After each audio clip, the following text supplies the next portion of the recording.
धन्य हो धन्य हो धन्य हो। राम सभा में राम राम महाराज, सभी लोगों को राम राम साहब, सभी लोगों को प्रणाम। आज का विषय आगाध बोध जो हमारा चल रहा है उसमें की 10वीं साखी हमने उस दिन ली थी, जो सामने है स्क्रीन पे। सभी लोग स्क्रीन पे ख्याल रखना। आगत सुने न जाने जोगी, जा गढ़ पवन चढ़ाया, दुर्गुण निर्गुण कहो क्या जाने, राज जोग की। तो हम थोड़ा सा 5 मिनट इसका संदर्भ लेंगे पहला, फिर उसके बाद में आगे की साखी लेंगे। गुरु महाराज कहते हैं,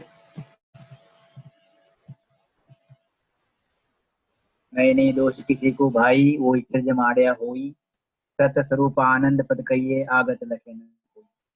गुरु महाराज आगाध बोध में कहते हैं कि किसी का दोष नहीं है भाई। जो मेरी निंद, गुरु महाराज ने एक जगह लिखा है कि पहले पहले साखी में कि ये मेरे सब ज्ञान का निर्णय नहीं करते और मेरी निंदा करते। क्यों निंदा करते हैं? कि इनकी मति, इनकी जो बुद्धि है वह पारब्रह्म तक की है।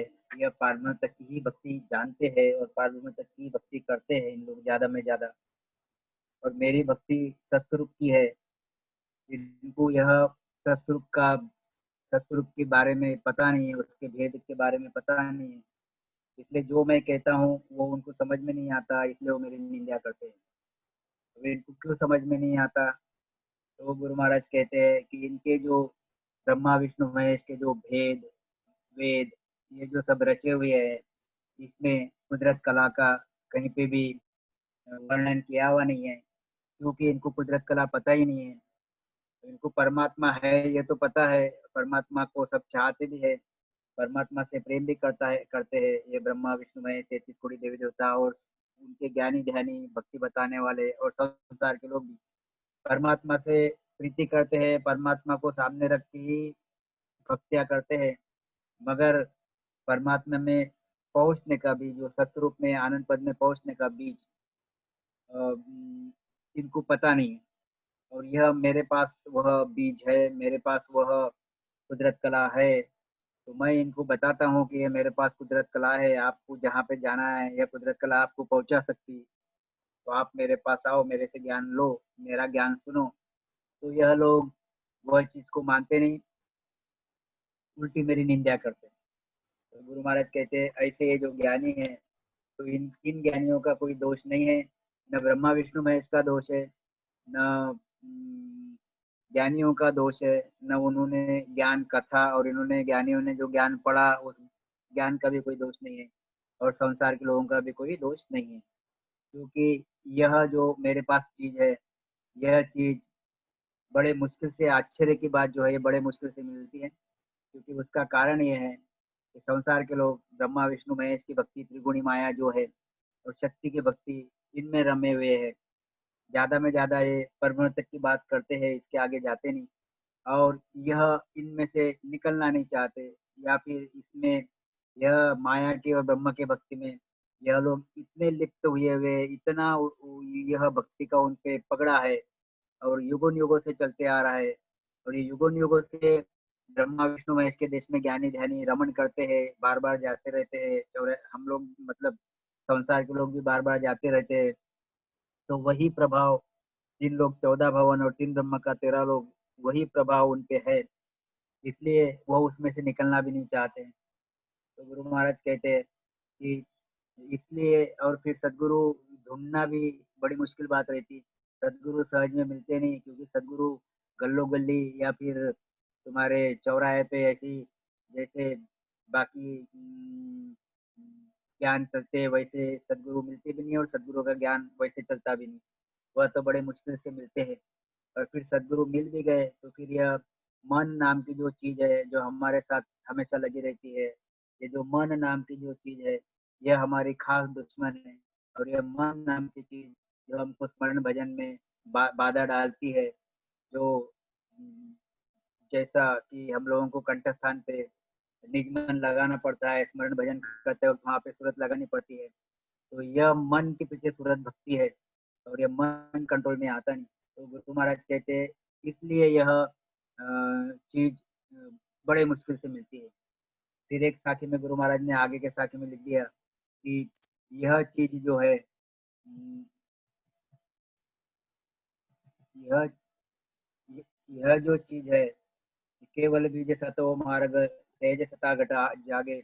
एक बार अगर वो चीज हमको समझ में आ गई और हम स्मरण भजन करने लग गए और मन और सूरत बराबर हम कंठ पे लगाने लगे और परमात्मा को, सतस्वरूप को और सदगुरु को, निरंतर को हमने अगर निज मन दिया तो यह चीज हमारे में प्रकट हो जाती। और एक बार हमारे में वह चीज प्रकट हो गई तो फिर उसको आगे बढ़ने के लिए छह स्थान कमल, पूरब के छह पश्चिम के स्थान जाके जो अखंड ध्वनि लगती है, जो समाधि लगती है, वह समाधि लगने में दिक्कत नहीं आती। टाइम भले ही किसी को कम ज्यादा लग सकता है, 2 महीना, 4 महीना, 6 महीना, किसी को 2 साल, 4 साल, 6 साल, वो विषय अलग है। मगर यह समाधि जो गुरु महाराज कहते हैं ध्यान समाधि लागे, तो ध्यान समाधि लगने में दिक्कत लगती होती नहीं, क्योंकि एक बार जैसे हमको कंठ कमल पे उस शब्द की जागृति हो गई, इसका मतलब ही हमारा 90% काम हो गया। अभी हमारा 10% ही काम रहा, खाली बाकी के 11 कमल छेदन करो। एक कमल कंठ कमल का होने के बाद फिर बाकी के कमल छेदन करो और वो अखंड ध्वनि और वो ध्यान समाधि में जाओ। तो गुरु महाराज कहते हैं कि यह बहुत इजी है, सहज हो जाता है। फक्त ये सहज कठिन इसलिए है कि संसार के लोग यह ब्रह्मा विष्णु महेश के और इनके जो प्रभाव से बाहर निकलना नहीं चाहते, और बाहर निकलने के बाद भी सदगुरु ढूंढना नहीं चाहते। तो सदगुरु ढूंढे भी तो उस पर भरोसा नहीं आता सदगुरु पे। सदगुरु पे भरोसा आ भी गया, स्मरण भजन करने लग भी गए, तो भी यह जो हमारा मन है, यह मन स्मरण भजन में, नाम स्मरण में रमता नहीं। इसलिए गुरु महाराज कहते हैं बड़े मुश्किल से मिलती है। तो गुरु महाराज कहते हैं आगत सुने न जाने जोगी, जागड़ पवन चढ़ाया। जो आगत है, आगत आगत म्हणजे कौन सी गत? डॉक्टर यहाँ पे साहब, अखंड ध्वनि। हेलो, हाँ, थोड़ा सा जोर से बोलेंगे थोड़ा सा। चलेगा? अच्छा, बाल फास्ट हुआ क्या थोड़ा? हाँ ठीक है, अभी आ हाँ रही है साहब आवाज? ठीक। हाँ अभी ठीक है साहब, बिल्कुल ठीक है। हाँ, मैं थोड़ा समरी ले रहा था इसलिए थोड़ा सा फास्ट हुआ। तो गुरु महाराज कहते आगत सुने न जाने जोगी, जागड़ पवन चढ़ाया। अब ठीक है? हाँ आगत ठीक है सर। आगत सुने न जाने जोगी, जागड़ पवन चढ़ाया। गुरु महाराज कहते कि ये जो गति है, कौन सी गति?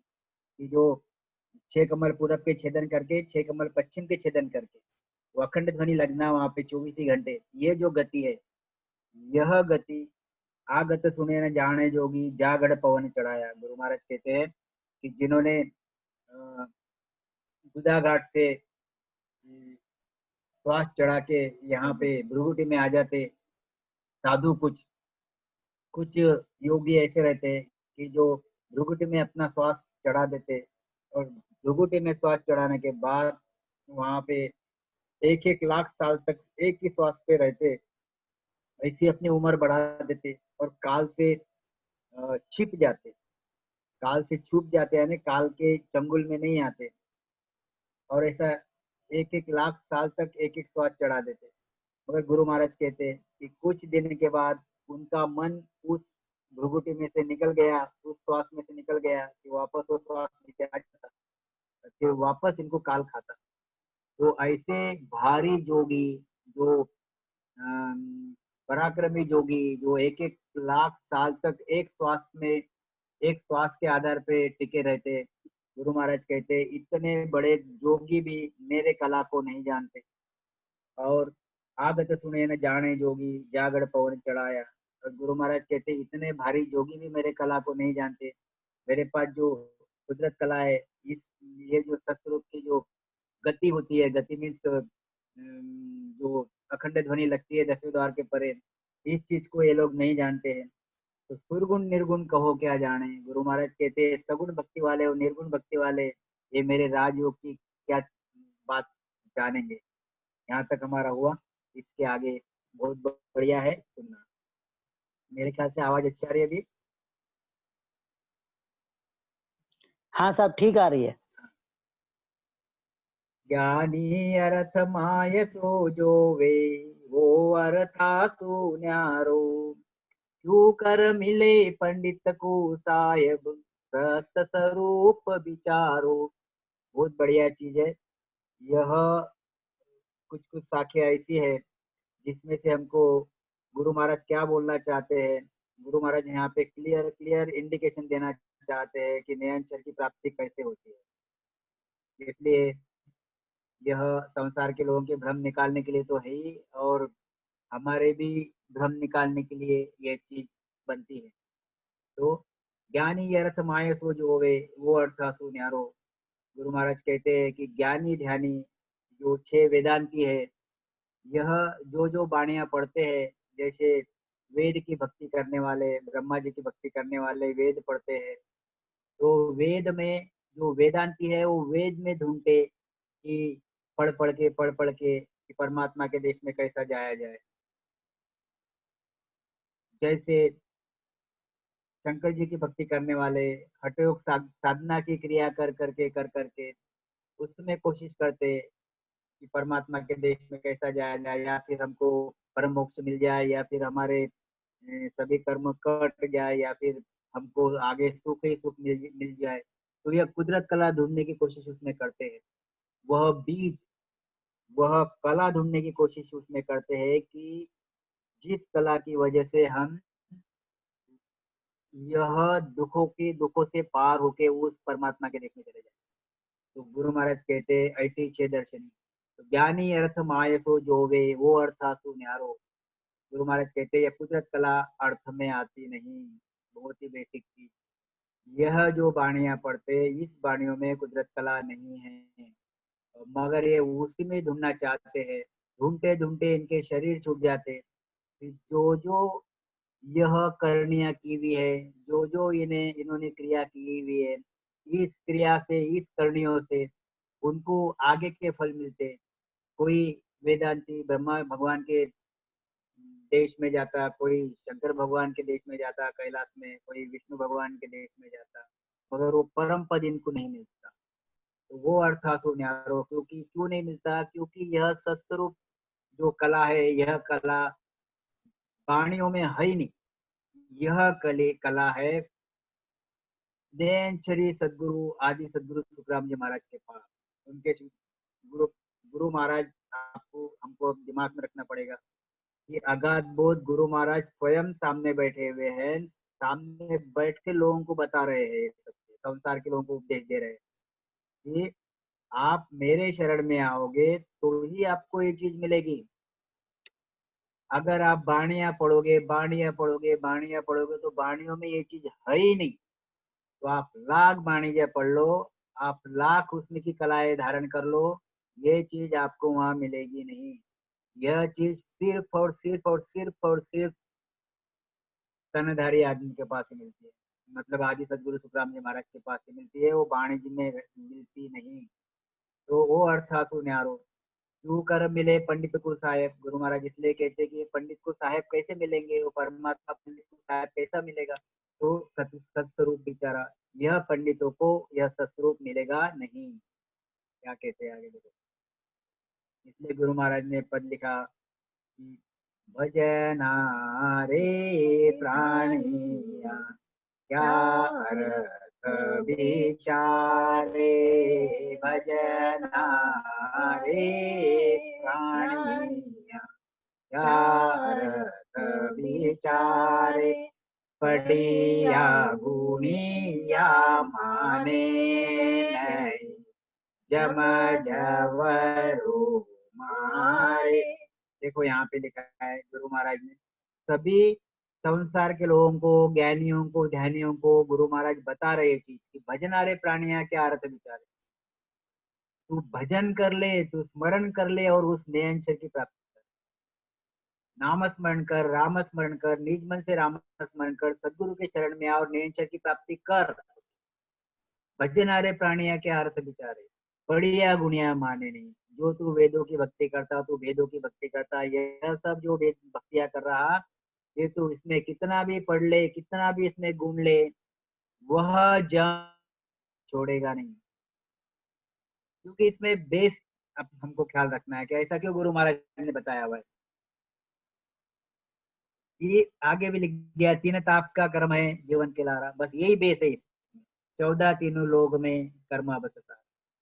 जब तक तुम कुदरत कला के शरण में नहीं जाते, जब तक तुम कुदरत कला की प्राप्ति नहीं करते, तब तक तुम कर्मों के बस में ही हो। जब तक तुम कर्मों के बस में हो, कर्म दो प्रकार के हैं, पाप और पुण्य। पुण्य तुम्हारे साथ है तो पाप भी तुम्हारे साथ है। और पाप और पुण्य भोगने के लिए धर्मराज के पास हिसाब करने के लिए जाना पड़ता है, और फिर वहां से आपको भेजा जाता है। इसका मतलब ये है कि जब तक कुदरत कला आपको प्राप्त नहीं होगी और आपके कर्म कटेंगे नहीं, तब तक जम जवरा आपको मारते रहेगा। यही गुरु महाराज इसमें कहना चाहते कि क्यों कर मिले पंडित को साहेब सत स्वरूप विचारा, ये तो सकल भरम कर जाने निज रूप के ताई, मुख सु कहे परम पद सत है पण पाया समझे नाही। यहाँ बहुत बढ़िया चीज है, ख्याल में रहो। गुरु महाराज कहते हैं कि ये तो सकल भरम कर जाने निज रूप के साई, निज रूप के ताई। अभी यह जो ज्ञानी है, यह ध्यानी है, ज्ञानी ब्रह्मा जी की भक्ति बताने वाले, ध्यानी इन्हीं महादेव जी की भक्ति बताने वाले, वेदांती वगैरह ये सब छह दर्शनी नवविद्या भक्ति करने वाले। गुरु महाराज कहते हैं कि ये तो सकल भ्रम कर जाने निज रूप के ताई, मुख सु कहे परम पद सत है। देखो यहाँ पे परम पद दिख रहा है सामने, परम पद सत है, स्क्रीन पे देखते रहना। परम पद क्या है? परम पद तो सतस्वरूप परमात्मा, यही परम पद है। परम पद क्या है? तो सतस्वरूप परम पद यानी क्या? श्रेष्ठ पद, उच्च पद। कौन किससे उच्च पद? तो ब्रह्मा जी के पद से, शंकर जी के पद से, विष्णु जी के पद से, मतलब 3 लोग 14 भवन से। फिर यहाँ पे पर ब्रह्म के पद से, इससे भी ऊंचा पद, जो परम पद। तो गुरु महाराज कहते हैं तो ये परम पद क्या है? तो सतस्वरूप परमात्मा है। और सतस्वरूप परमात्मा किसमें है? तो अगाध बोध अभी तक हमने देखा, उसमें से गुरु महाराज ये कह रहे हैं कि सतस्वरूप परमात्मा किसमें है? तो सतस्वरूप परमात्मा सदगुरु में है। सदगुरु में सतस्वरूप परमात्मा है, मतलब सदगुरु ही सतस्वरूप है, सदगुरु ही अमर पद है, सदगुरु ही अजर पद है, सदगुरु ही आनंद पद है, सदगुरु ही निज नाम है, सदगुरु ही कैवल्य पद है, सदगुरु ही सब कुछ है। मतलब अगर आपको सदगुरु में मिलना है या सतस्वरूप में मिलना है या सतस्वरूप में जाना है, परमात्मा के देश में जाना है, तो आपको किसके पास आना पड़ेगा? आपको किसमें परमात्मा ढूंढना पड़ेगा? तो सदगुरु में परमात्मा ढूंढना। अभी विडंबना ऐसी है कि गुरु महाराज कहते हैं कि ज्ञानी मेरे सामने बैठे, धानी मेरे सामने बैठे, संसारी लोग मेरे सामने बैठे हुए, सभी मेरे सामने बैठे हुए, और मैं उनके सामने बैठा हूँ, उनके सामने बैठा हूँ, और उनको बता रहा हूँ ये सब चीजें कि मैं ही परमात्मा हूँ, मैं ही सतस्वरूप हूँ। सब ज्ञान के द्वारा मैं इनको बता रहा हूँ, मगर ये मेरे पे भरोसा नहीं करते। सतस्वरूप पे भरोसा करते, परमात्मा पे भरोसा करते, बोलते हैं कि परमात्मा है, बोलते हैं सतस्वरूप है, बोलते हैं हमको उसमें जाके मिलना है, वही सत्य है, वही परम पद है, ये बात करते हैं, मगर जाने की रीति पता नहीं। तो जाने की रीति पता नहीं, जाने की रीति मेरे पास है। क्यों? कि पूरा सतस्वरूप परमात्मा मेरे शरीर में है, और मैं इनको ये चीज बताता हूँ तो मुझे ये भ्रम करके मानते हैं, यह भ्रम करके मानते हैं, क्योंकि यह विधि जो है, यह विधि वेदों में भेदों में लिखी भी नहीं है, और यह लोग वेद और भेद की भक्ति करते हैं। मतलब ज्ञान जो 18 पुराण, ये सब शास्त्र, 3 लोग 14 भवन, जो जो माया की भक्ति है और जो परब्रह्म की भक्ति है, बस इन्हीं के पुराण, इन्हीं के गुणगान वो गाते हैं। इसके परे जो सत्स्वरूप का बीज कैसे आता, क्या आता, इनको नहीं पता। गुरु महाराज कहते हैं कि ये तो सकल भरम कर जाने निज रूप के ताई, मुख सुख है परम पद सत है पन पाया समझे नाई। कहते हैं मुख से कि परम पद सत्य है, मगर सामने सदगुरु बैठा हुआ है। छोटी सी भाषा में हम उसमें उसका उदाहरण भी लिए थे कि ये गंगा नदी है और गंगा की झारी, हमने ये उदाहरण लिए थे पहले भी। देखो आप, यह जो गंगा नदी है, पवित्र है, वैसे ही गंगा झारी यह भी पवित्र है। गंगा नदी भी पवित्र है और गंगा झारी भी पवित्र। गंगा झारी में जो पानी है वही का वही पानी गंगा नदी में है, क्योंकि वहीं से लाया हुआ है वो। तो जितनी गंगा नदी पवित्र है वैसे ही गंगा झारी में, मतलब जो गुण जो पराक्रम गंगा नदी में है, वैसा का वैसा गुण वैसा का वैसा पराक्रम गंगा झारी के पानी में है। मतलब जितनी पूजनीय गंगा झारी है, गंगा नदी है, उतनी पूजनीय गंगा झारी है। इसलिए तो संसार के लोग गंगा झारी की पूजा करके अपने पाप कर्म कम करना चाहते हैं। मतलब जितने पाप कर्म तुम्हारे गंगा नदी में जाके कम होते, उतने ही पाप कर्म यहाँ पे कम होते गंगा झारी के दर्शन लेने के बाद। बात एक ही होगी। ऐसे ही गुरु महाराज कहते कि जो सतरूप केवल पद आनंद पद निज नाम है, यही मैं हूँ, क्योंकि यह सबका सब मेरे में है। तो मेरे दर्शन करने से, मेरे शरण में आने से ही आप लोग जाना चाहते हो सतरूप परमात्मा के शरण में। सतरूप परमात्मा है कौन? तो सतरूप परमात्मा मैं खुद स्वयं सतरूप परमात्मा हूँ, आपके सामने बैठा हूँ, मगर आप मेरे शरण में नहीं आना चाहते। मेरे निज रूप को, परमात्मा का स्वरूप जो निज रूप है मेरा, उस रूप को नहीं समझना चाहते, नहीं समझते। और अब जाना तो चाहते हो वहां पे। बात वही होगी कि गंगा झारी हमारे घर में आई हुई है, गंगा के दर्शन करना चाहते हैं, मगर गंगा झारी पे विश्वास रखते नहीं। ऐसी की ऐसी चीज यहाँ पे बनती है। गुरु महाराज कहते हैं कि मुख सुख है परम पद सत है, पण पाया समझे नाही। कहते ना लोग, यार तेरे घर पे गंगा है मगर तुझे समझा नहीं। हाँ, तू अगर बराबर तभी अगर तेरा काम कर लिया रहता तो तेरा काम हो गया रहता। तो गुरु महाराज यही कहते कि मैं गंगा जरी जैसा भाई, मैं सभी के सामने आया हूँ। आपको सतरूप में जाना है तो आप मेरे शरण में आ जाओ, मेरे शरण में आके उस सतरूप में चले जाओ। मगर क्या कहते, इनकी मति भाग ही ऐसे, क्या ये करे बिचारा। इनकी मति भाग ही ऐसे, क्या ये करे बिचारा। दर्शन भेष मान नहीं सके, वो केवल भेद हमारा। अभी देखो आप गुरु महाराज क्या कहना चाहते हैं, इनकी मति भाग गई है। अभी सामने मैं इनके दिख रहा हूँ मगर इनकी मति, इनकी बुद्धि कैसी है, यह मुझे नहीं पहचान रहे। गुरु महाराज ने पद पद लिखा हुआ है। ये संसार के लोग मंदिर में जाते, इसमें टिका टिक में कुछ भी नहीं है, आप उसको गलत ढंग से मत लेना। संसार के लोग मंदिर में जाते और मंदिर में जो मूर्ति लगाई हुई रहती, उस मूर्ति की पूजा अर्चा करते। बराबर चीज ख्याल में लाओ, शब्दन शब्द। गुरु महाराज कहते हैं कि सही परमात्मा तो सही परमात्मा सदगुरु में है, जो तनधारी सदगुरु में है। समझे? वो मंदिर में नहीं है, जो मूर्ति पत्थर की बनाई हुई है मंदिर में नहीं है। तो गुरु महाराज इसलिए कहते हैं, चलता देवल पूजल प्राणी, माय बसे शहजादो। चलता देवल पूजल प्राणी, माय बसे शहजादो। पाहन देवल झुट बिन चेतन, ताकू पूजे आंदोरे प्राणी। सतगुरु चरण बंदो, सतगुरु चरण बंदो मेरे प्राणी। सतगुरु चरण बंदो, वेदों को सत ज्ञान बतावे। कछुहन राखे छंदो, ओ कछुहन राखे छंदो रे प्राणी।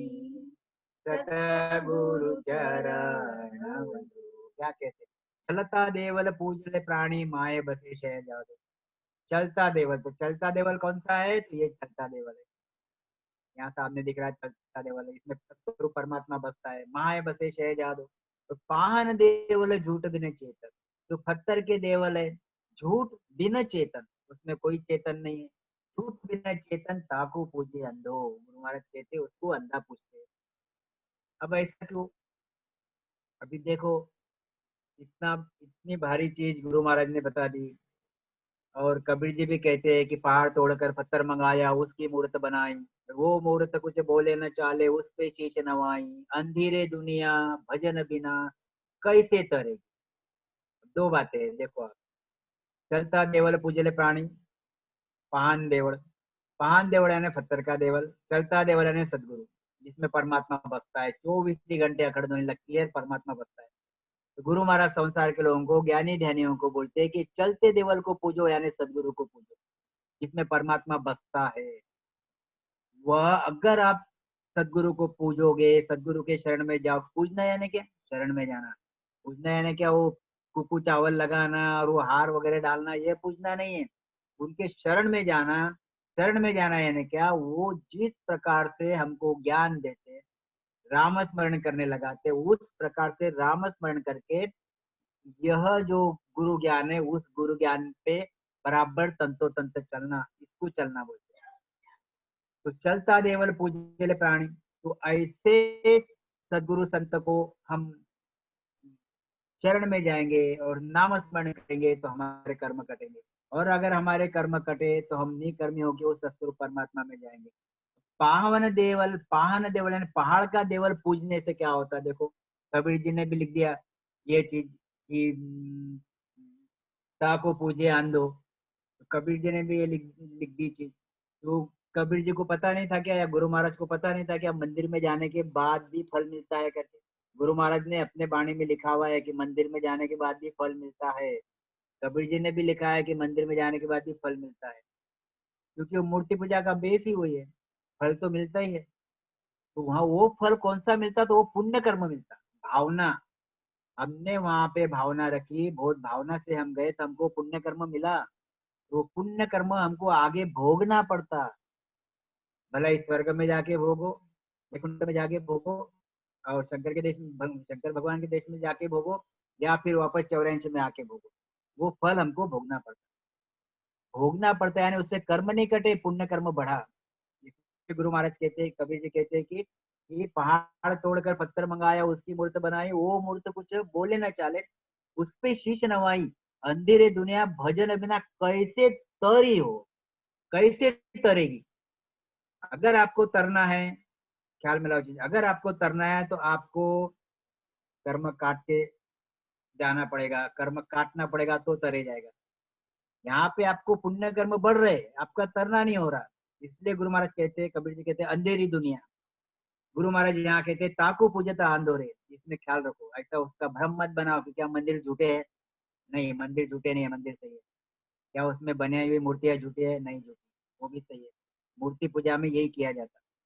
तो गुरु महाराज ने लिखा है एक जगह पे कि वो विषय अलग है, मगर वहां पे तुम जब तुम्हारी भावनाएं रखते हो तो भावनाओं का फल तुमको मिलता है पुण्य कर्म में, मगर तुम्हारे कर्म कटते नहीं और तुम उस परमात्मा के देश में जाते नहीं। इसलिए गुरु महाराज ने आंधा बोला हुआ है। तुम्हारी नीड क्या है?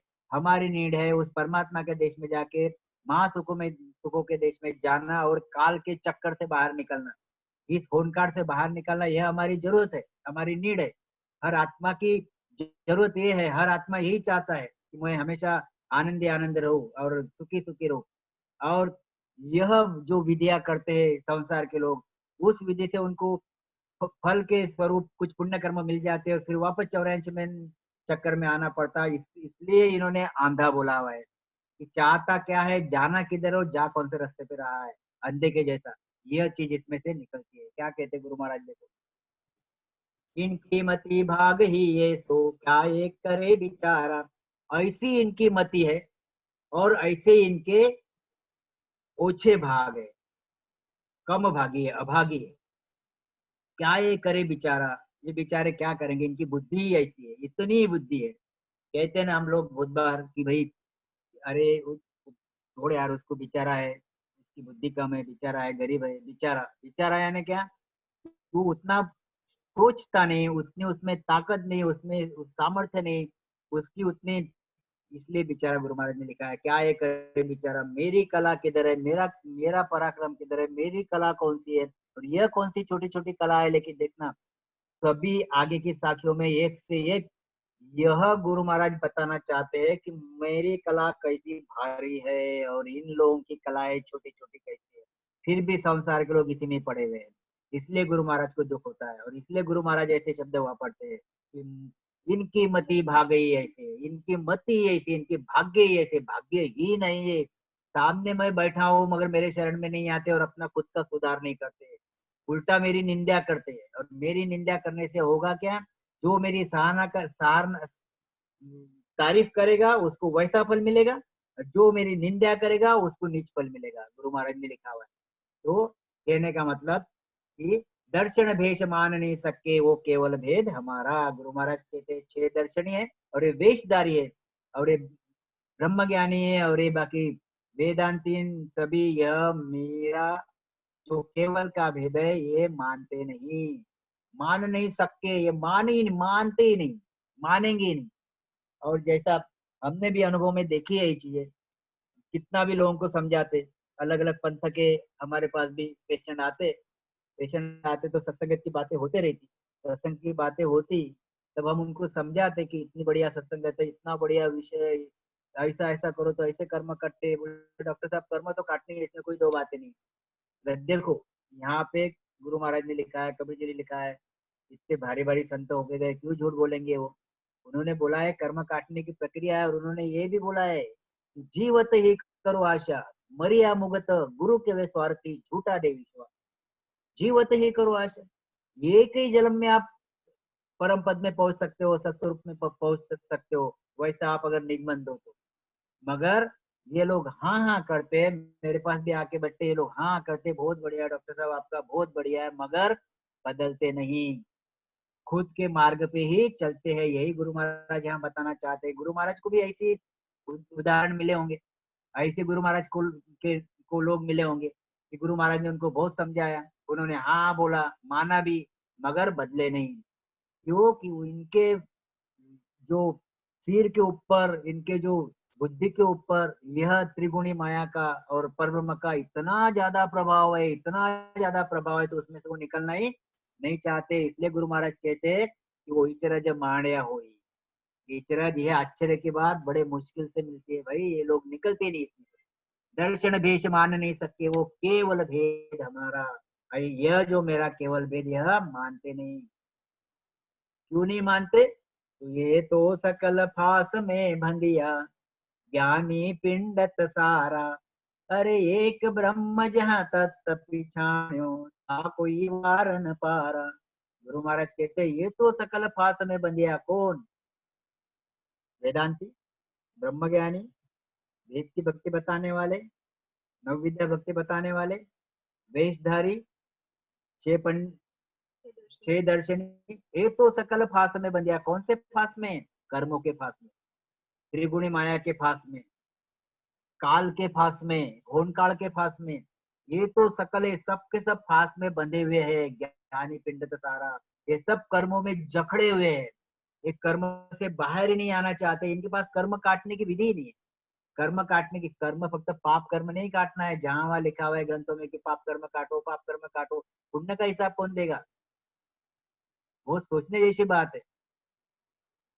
पाप कर्म तो काटने का विषय बराबर है, मगर पुण्य भी काटना पड़ेगा ना। यह गुरु महाराज हमारे अपने भक्ति में गुरु महाराज ने लिखा है कि पाप और पुण्य, पाप एक लोखंड की बेड़ी और पुण्य एक सोने की बेड़ी, दोनों भी बेड़िया ही है, ये काटना पड़ता है। जब तक हम पाप और पुण्य जीरो नहीं करते, निकर्मी नहीं बनते, तब तक उस सतरूप में हमको जगह नहीं मिलती, अंदर एंट्री नहीं मिलती।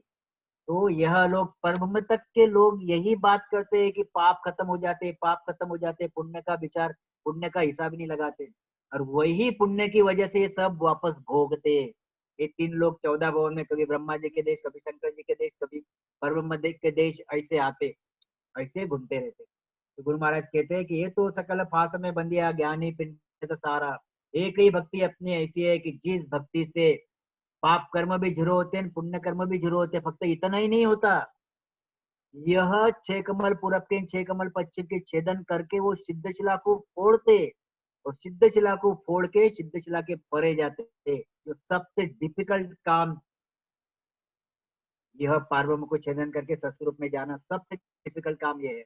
सबसे कठिन काम यह है कि सिद्धशिला को फोड़ के आगे जाना। यह नेचर फोड़ता, कोई माया का बीज यह सिद्धशिला को नहीं फोड़ सकता। इसलिए गुरु महाराज कहते हैं यह जो ज्ञानी पिंड थे इन्होंने कितना भी जोर लगा दिया, कितना भी जोर लगा दिया, यह सिद्धशिला नहीं फोड़ पाएंगे। अगर इनको सिद्धशिला फोड़नी है तो मेरे और सिर्फ मेरे शरण में आना पड़ेगा और मेरे से कुदरत कला लेना पड़ेगा। जब इनको कुदरत कला की प्राप्ति होंगी, नेचर की प्राप्ति होंगी, तो ही सिर्फ ये सिद्धशिला फोड़ सकेंगे और मेरे देश में आएंगे। अदरवाइज नहीं तो ये यहीं के यहीं रहेंगे। गुरु महाराज कहते हैं ज्ञानी पिंडत की तो बात छोड़ो, एक ब्रह्म जहाँ तत्व पिछाणो ता कोई वार न पारा। जो फक्त ब्रह्म ज्ञान की भक्ति करता है, जो फक्त परब्रह्म की भक्ति करता है, पर ब्रह्म पर ब्रह्म पर ब्रह्म और दूसरी कोई बात नहीं करता, यह जो एक ब्रह्म जहाँ तत्व पिछाणो, जो तत्व की भक्ति करता है, यह तत्व कौन सा है? ये होनकाल परब्रह्म का तत्व बोल रहे गुरु महाराज यहाँ पे। गुरु महाराज ने बार बार तत्व बोला है, सत्स्वरूप परमात्मा को भी, तो सत्स्वरूप परमात्मा का तत्व यानी सत्स्वरूप तत्व हो गया हो और यह परब्रह्म तत्व हो गया। तो गुरु महाराज एक ब्रह्म जहाँ तत्व पिछाने, गुरु महाराज कहते हैं ये जो तत्व जो पिछानता, इतना भारी संत, इतना भारी ब्रह्म ज्ञानी, इसको ही मेरा वार पार नहीं पता। तो ये त्रिगुणी माया का क्या विचार, तो क्या कहते हैं गुरु महाराज आगे देखो, ये तो सकल शिष्ट का ज्ञानी होन काल लग जाने, होनी सोई होवसी आगे वो ब्रह्म ज्ञान बखाने। देखो कितनी बढ़िया चीज लिखी है। और ऐसे ही है, और सभी संत जो बाकी ग्रंथ लेके चलते हैं, जो वह ग्रंथों की पढ़ाई करते हैं और लोगों को ज्ञान देते हैं, यही बात करते हैं। और लिखा वही है, गीता में लिखा हुआ है कि जैसा कर्म करेगा वैसे फल देगा भगवान। रामायण में लिखा है कर्म प्रधान विश्व करी राखा, जो जस करे तस फल चाखा। मतलब देखो कितना फर्क है दो भक्तियों में। एक सतरूप की भक्ति कहती है कि वहां चालो जहां कर मन लागे, वहां चालो जहां कर मन लागे, कालन घाले घेरो। गुरु महाराज कहते हैं वहां चालो जहां कर मन लागे, कालन घाले घेरो। अरे भाई तुम ससुर के देश में चलो जहाँ पे कर्म जाते नहीं, कर्म पहुंचते नहीं, कर्म को एंट्री नहीं है, वहां पे काल भी घेरा नहीं मारता, काल भी जाता नहीं, काल भी पहुंचता नहीं। वहां चालो जहाँ कर्म न लागे, काल न घाले घेरो। गुरु महाराज कहते वो ऐसा देश है। और यह जो देश है त्रिगुणी माया का और परब्रह्म का, रामायण में लिखा है कि कर्म प्रधान विश्व करी राखा, जो जस करे तस फल चाका। तो ये कर्म प्रधान देश है। तो गुरु महाराज कहते हैं कि ये तो सकल शिष्ट ज्ञानी होन काल लगे जान। और होन काल में रीत क्या है? होनी सोई हो के आगे, जो होनी है वो आगे होंगी, वो ब्रह्म ज्ञान बखान। अभी होनी सोई हो सी आगे यानी क्या है? होनी सोई हो सी आगे यानी क्या? जैसे मैंने मनुष्य शरीर धारण किया और मनुष्य शरीर धारण करके मैंने प्रारब्ध लाए, प्रारब्ध से मुझे मनुष्य शरीर मिला। पहले बनते प्रारब्ध, फिर बनता मनुष्य शरीर, गुरु महाराज ने लिखा हुआ है। और प्रारब्ध से मुझे मनुष्य शरीर मिला और मनुष्य शरीर मिलके मैं वो प्रारब्ध इस मनुष्य शरीर में भोग रहा हूँ। ये मनुष्य शरीर भोगते भोगते, प्रारब्ध भोगते भोगते मैंने क्रियमान कर्म किए। जो क्रियमान कर्म किए, यह क्रियमान कुछ प्रारब्ध में चेंज हुए यहाँ पे भोगने के लिए, और कुछ क्रियमान संचित में चेंज हुए, बदल गए, संचित में बदल गए। अब यही कर्म वो आगे भोगेगा। एक बार मनुष्य शरीर छूट गया, अब जो उसने मनुष्य शरीर में कमाई की, भले ही पाप कर्म किया हो या फिर पुण्य कर्म किया हो, वो आगे वैसा का वैसा भोगेगा। आगे कहीं पे भी बदल होता नहीं। जो भी बदल होता है वो मनुष्य शरीर के आयु में बदल होता है। मनुष्य शरीर की आयु में यानी मनुष्य शरीर के जो 100 साल मिले हुए, उस 100 साल में आपको अगर कर्म काटना है तो कर्म काट डालो। आपको अगर पाप कर्म बढ़ाना है तो आप पाप कर्म बढ़ा डालो। आपको अगर पुण्य कर्म बढ़ाना है तो आप पुण्य कर्म बढ़ाओ। आपको अगर विष्णु के देश में जाने के कर्म बढ़ाना है तो आप विष्णु के देश में जाने के कर्म करो। आपको अगर देवी देवताओं के देश में जाना है तो आप देवी देवताओं के देश में जाने के कर्म करो। आपको कुत्ता बिल्ली गाय डोर बनना है तो आप वैसे कर्म करो। आपको नरक में जाना है तो आपको अगर परब्रह्म में जाना है तो आप परब्रह्म के कर्म करो। एक बार मनुष्य शरीर में आपने जो भी कर्म कर लिए, उसके बाद होनी सोई होवसी आगे। जो जो आपने कर्म आपके साथ लिए वैसा ही होगा, उसमें थोड़ा भी चेंज नहीं होगा। तो होनी सोई होवसी अब आगे, ये ब्रह्म ज्ञान बखाने। मनुष्य शरीर में आने के बाद भी जो प्रारब्ध में दिया हुआ है वही भोगता आदमी। जो क्रियमान करता वह फक्त पुरुषार्थ। जो क्रियमान कर्म जो है उसमें हम लोग हमारे आगे की दशा ठहरा सकते हैं, और उस क्रियमान कर्मों के हिसाब से हमारे आगे की दशा ठहरती है। अगर हमने कर्म काट लिए तो जो सतस्वरूप परमात्मा में जो चीज मिलती है, सुख ही सुख, आनंद ही आनंद, एक जैसे आनंद वहां पे मिलेंगे। यहाँ पे कैसा है, हो नहीं तो हो से आगे। अगर हमने विष्णु की भक्ति की, तुमको वैकुंठ में ही जाना है। अगर हमने देवी देवताओं की भक्ति की, तुमको स्वर्ग में ही जाना है, विष्णु के देश में जाने को मिलेगा नहीं, कहीं शंकर के देश में जाने को मिलेगा नहीं। तो गुरु महाराज कहते हो नहीं सोई हो से आगे वो ब्रह्म ज्ञान बखान। क्या कहते गुरु महाराज? इसलिए गुरु महाराज ने उसके उदाहरण दिए हुए। कैसे उदाहरण दिए देखो कि जे सो सुनो सानिया जग में, ऐसा सब तत्व ज्ञानी, करनी करे रात दिन काठी, ते कर सा समझानी। जैसो सुनो सानिया जग में, जैसे यहाँ पे मैंने उसको थोड़ा सा उसको एक्सप्लेन किया है, अच्छे से समझाने की कोशिश किया है। अर्थात बहुत बहुत बढ़िया विषय है, और इतना बढ़िया उसको नहीं समझाया जाता जितना थोड़ा बहुत समझाया जाता, उतनी कोशिश की हुई है। तो गुरु महाराज कहते हैं कि ये देखो सामने जो साइंटिस्ट दिख रहा है, तो गुरु महाराज कहते हैं कि जैसो सुनो सानिया जग में। सानिया, सानिया सामने आप लाल इस पे ख्याल रखो। सानिया, सानिया ने हम मराठी में उसको पीसा बोलते हैं। पीसा यानी पगला।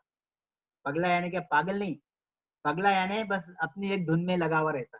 उसको पगला रहे हो तो पगला यार, अपने अपने धुन में लगा रहता, उसको बोलते पगला।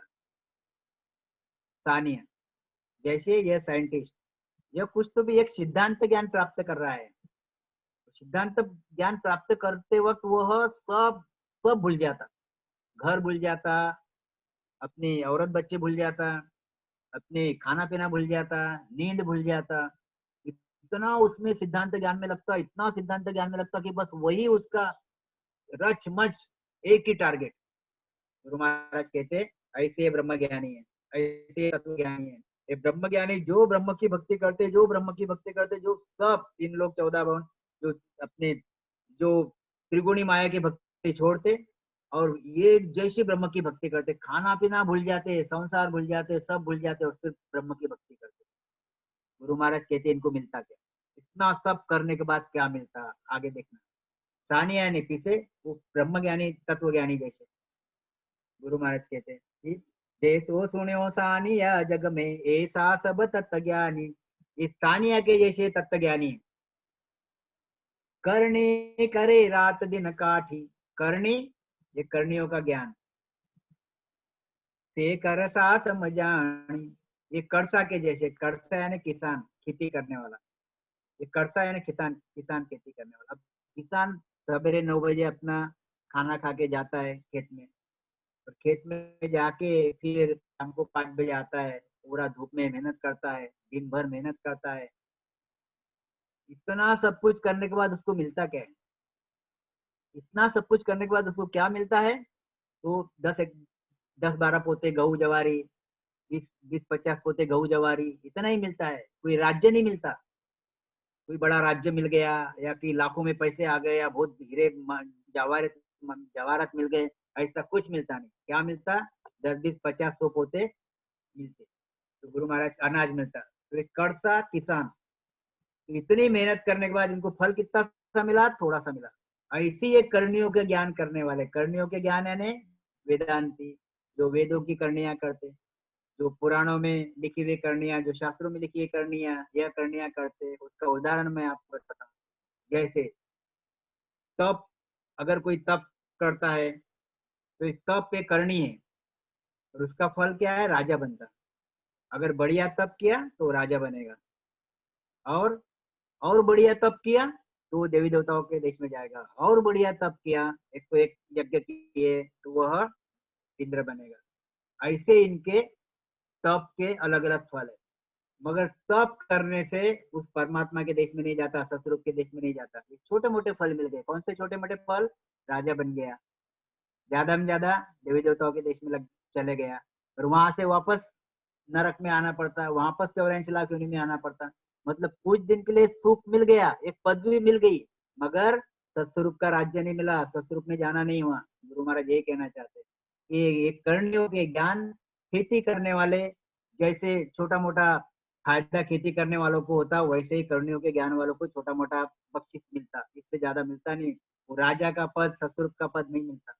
ऐसे ही गुरु महाराज कहते, कथा व्यास ज्ञानी जे युग में, वाणी ये वेद सुनावे। कथा कथा व्यास ज्ञानी जे युग में, ये वाणी वेद सुनावे। ये चारण सब भाट कही जे, आनंद पद नहीं पावे। कथा व्यास यानी जो वेद व्याकरण सुनाते, जो पंडित जो कथा सुनाते, वो कथा व्यास कहते हैं। और संसार में सुनाते हैं, हजारों लोग सुनते हैं। ज्ञानी अपने अपने जो बाणियां रहती, वो बाणियां बोलते रहते, ज्ञानी सुनाते रहते। गुरु महाराज ने, कबीर जी ने लिखा है कि तो कथा व्यास और ज्ञानी, तो यह ज्ञानी अपना अपना ज्ञान सुनाते, कथा व्यास अपना ज्ञान सुनाते, और इनको मिलता कितना? तो गुरु महाराज बोलते चारण भाट जैसे। चारण भाट यानी क्या?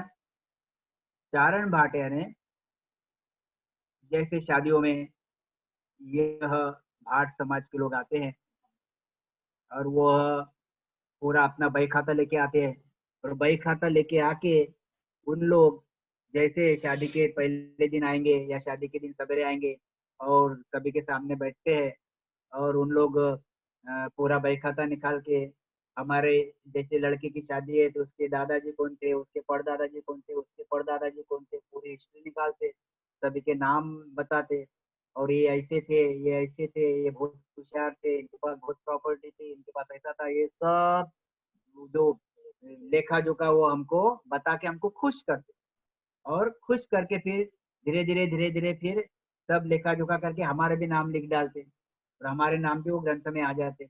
1 घंटा, आधा घंटा, 1.5 घंटा जो भी बोलते, सभी को, सभी की वाह वाह करते, और फिर जाते जाते उनको सामने वाला धनी कितने पैसे देता, कोई 10 रुपए, कोई 100 रुपए, अभी 200 रुपए देता, 500 रुपए देता, 1000 रुपए देता, ऐसे लाख रुपए नहीं देता।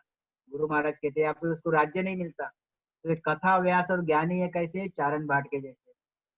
इनको चारण भाट के जैसे, यानी कथा व्यास और ज्ञानी, ये क्या करेंगे? कथा व्यास जो भी कथा पढ़ेगा उसका पुण्य कर्म उसको लगेगा। ज्ञानी जो भी ज्ञान की किताब पढ़ेंगे, इन लोगों को बताएंगे, उनकी भावना की वजह से उनको पुण्य कर्म मिलेगा, और पुण्य कर्म उनको ब्रह्मा के देश में, शंकर के देश में इधर भोगना पड़ेगा। गुरु महाराज कहते हैं इनको सतगुरु का, परमात्मा का देश नहीं मिलेगा।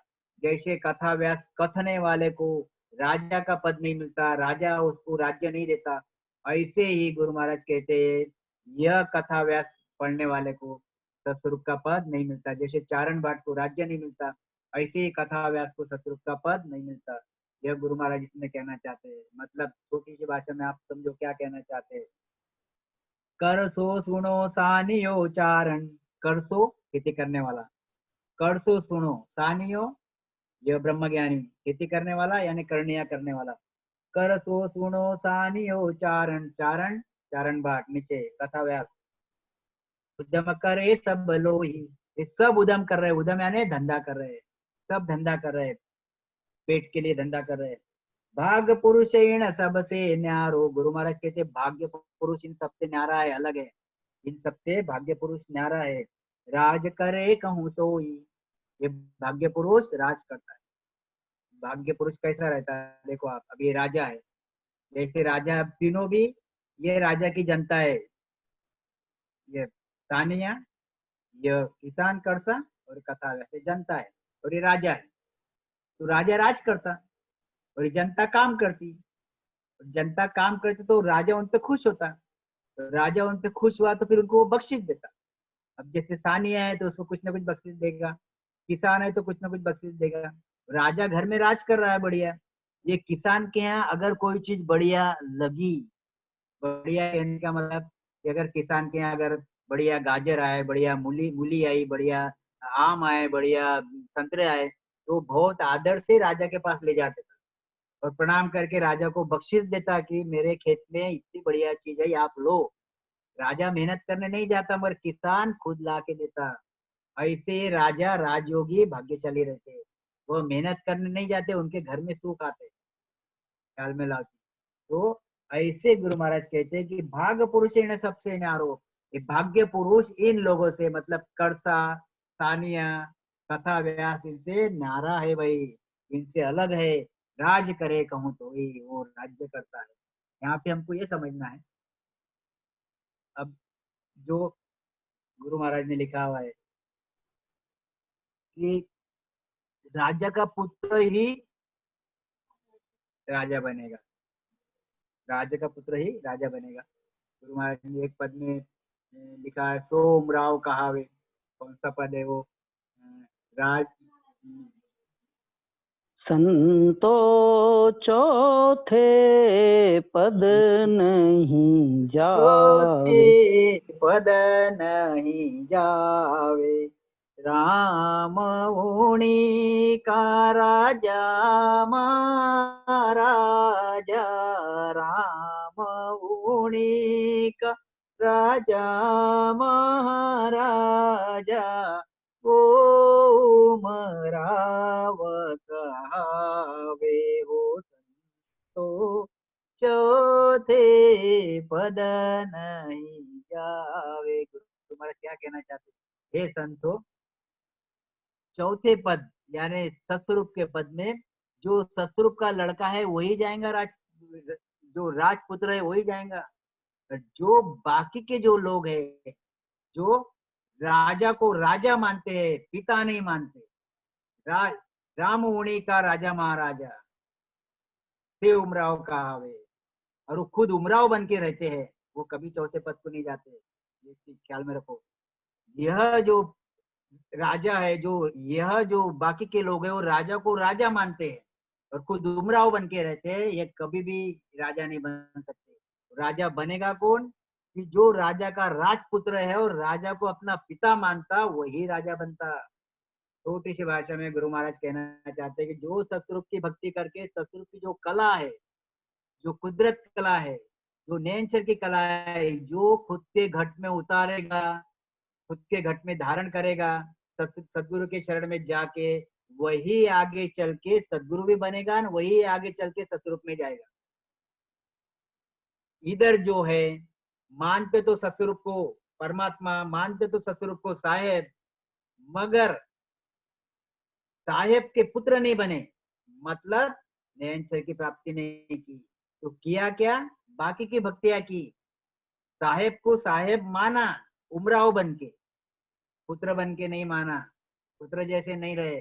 तो गुरु महाराज कहते यह उमराव के जैसे ही रहेंगे, इनको पदवियां दी जाएंगी, इनको राजा बना दिया जाएगा, इनको राजा मीन्स इनको देवी देवता बना दिया जाएगा, इनको ब्रह्मा विष्णु महेश के देश में भेज दिया जाएगा, इनको पर्वों में भेज दिया जाएगा, मगर सतरूप राजा का जो है राजयोग जो है उनको मिलेगा नहीं।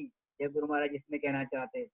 भाग पुरुष इन सब सो न्यारो, राज करे कहूँ तो ही। ऐसे भाग्य पुरुष जो रहते हैं। अब इसमें और भी थोड़ा सा दूसरा ऐसा भी आप देखो कि थोड़ा सा समझने जैसी बात कि यह एक बार यह भाग्यवान पुरुष नैनचर की प्राप्ति करने के बाद, 6 कमल पूरब के 6 कमल पश्चिम के छेदन करने के बाद, अखंड ध्वनि लगाने के बाद, शरीर छूटने के बाद, पूरे कर्म काटने के बाद, यह भाग्य पुरुष जो रहता, यह हंस सतरूप में जाता, जहाँ पे आनंद ही आनंद है, सुख ही सुख है, सुख ही। वहां पे कितने आनंद है, कितने इससे पहले भी हो चुका है वो, कि वहां पे एक एक रोम रोम में से 100 लक्ष सूर्य का तेज निकलता। हमारा खुद का शरीर स्वयं प्रकाशित है वहां पे इसलिए रात होती नहीं, और दिन और रात एक जैसे लगते, रात होती नहीं, वहां पे उजाला ही उजाला रहता है। ऐसे ही स्वयं प्रकाशित शरीर वहां पे है, ऐसे ही स्वयं प्रकाशित घर वहां पे है। वहां पे कल्प वृक्ष के घर है, कल्पना करो तो आपको हर चीज सामने आ जाती है। वहां पे अमृत के कुएं है, आप अमृत के कुएं अमृत से नहाते हो, अमृत पीते हो, तो आपका वैसे ही अमर काया बन जाता है कि वहां पे अमर ही अमर है। तो वहाँ वहाँ पे चिंतामणि है, जो चिंतन करो वो आपको मिल जाता है। इतने महासुख वहाँ पे, आप ख्याल में रखो चीज, बेसिक ख्याल में लाओ चीज। यह आपको दिमाग में लाना पड़ेगा कि यह सब गुरु महाराज ने अगाध बोध लिखा, तो इसलिए नाम ही उसका अगाध लिखा हुआ है। उसका नाम इसलिए अगाध लिखा हुआ है कि वहां ससुर पे इतने भारी भारी सुख है, उसको राजयोग बोलते हैं। राजयोग यानी ऐसे ही राजयोग नहीं, संसार में लोग बोलते कि राजयोग, अरे हमारा राजयोग है कौन सा, या मिट्टी काट इतने कुछ नहीं है इसमें, मगर ये प्रजापिता वाले भी बोलते कि हमारा राजयोग है। बोलते भाई मैं तो, मेरे यहाँ काफी बार चर्चा होती रहती है, प्रजापिता वाले मेरे काफी पेशेंट रहते हैं, आते मेरे पास, बोलते हमारा राजयोग है। तो मतलब आपका राजयोग कैसे है, आप एक्सप्लेन करो। बोलते हमारा राजयोग है, मतलब हम कृष्ण के साथ आएंगे, कृष्ण के साथ सतयुग में आएंगे। तो कृष्ण के साथ सतयुग में आओगे तो आप तो जनता बन के ही आओगे ना, कृष्ण बन के तो नहीं आओगे। फिर राजयोग कैसा हो गया, मरना बाकी है, यहाँ पे आदि व्याधि लगी हुई रहेंगी, क्योंकि शरीर 5 तत्व का है। तो राजयोग कैसा हो गया, क्योंकि ख्याल में तो आ जाती चीज, नहीं ये तो बात जम नहीं रही, बात तो बराबर बोल रहे, मगर पलटते नहीं। और यहाँ पे भक्ति करने के बाद वापस कृष्ण के साथ आने का, बोले हम 84 में नहीं आते। बोले मनुष्य शरीर कौन सा है, 84 का मनुष्य शरीर है, 84 लाख योनियों में मनुष्य शरीर भी एक है, यानी आए ना 84 में, कैसे नहीं आते, आना ही है। वो यह सब बातें उनकी फिर समझ में आती है।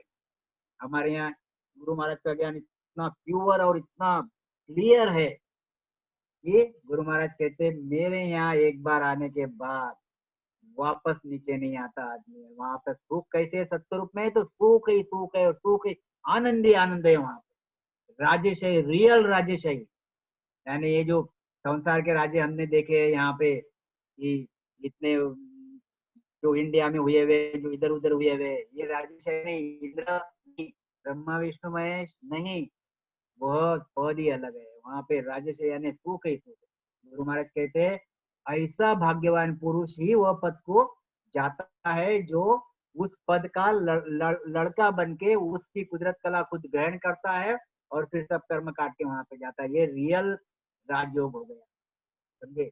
ऐसे फिर विषय क्या है, तो एक राजा था, एक राजा था, देखो अभी कैसी है, मनुष्य शरीर मिला हुआ है, मनुष्य शरीर मिला हुआ है, और हमको महासुखी बनना है, और चांस एक ही है मनुष्य शरीर का, एक बार छूट गया फिर पता नहीं कितने युगों के बाद वापस मनुष्य शरीर मिलेगा।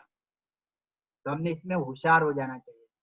हमारी पूरी की पूरी बुद्धि जैसे हम संसार में वापरते हैं, उससे बढ़िया ज्यादा तरीके से हमने भक्ति में बुद्धि वापरना चाहिए, और ज्ञान में बुद्धि वापरना चाहिए।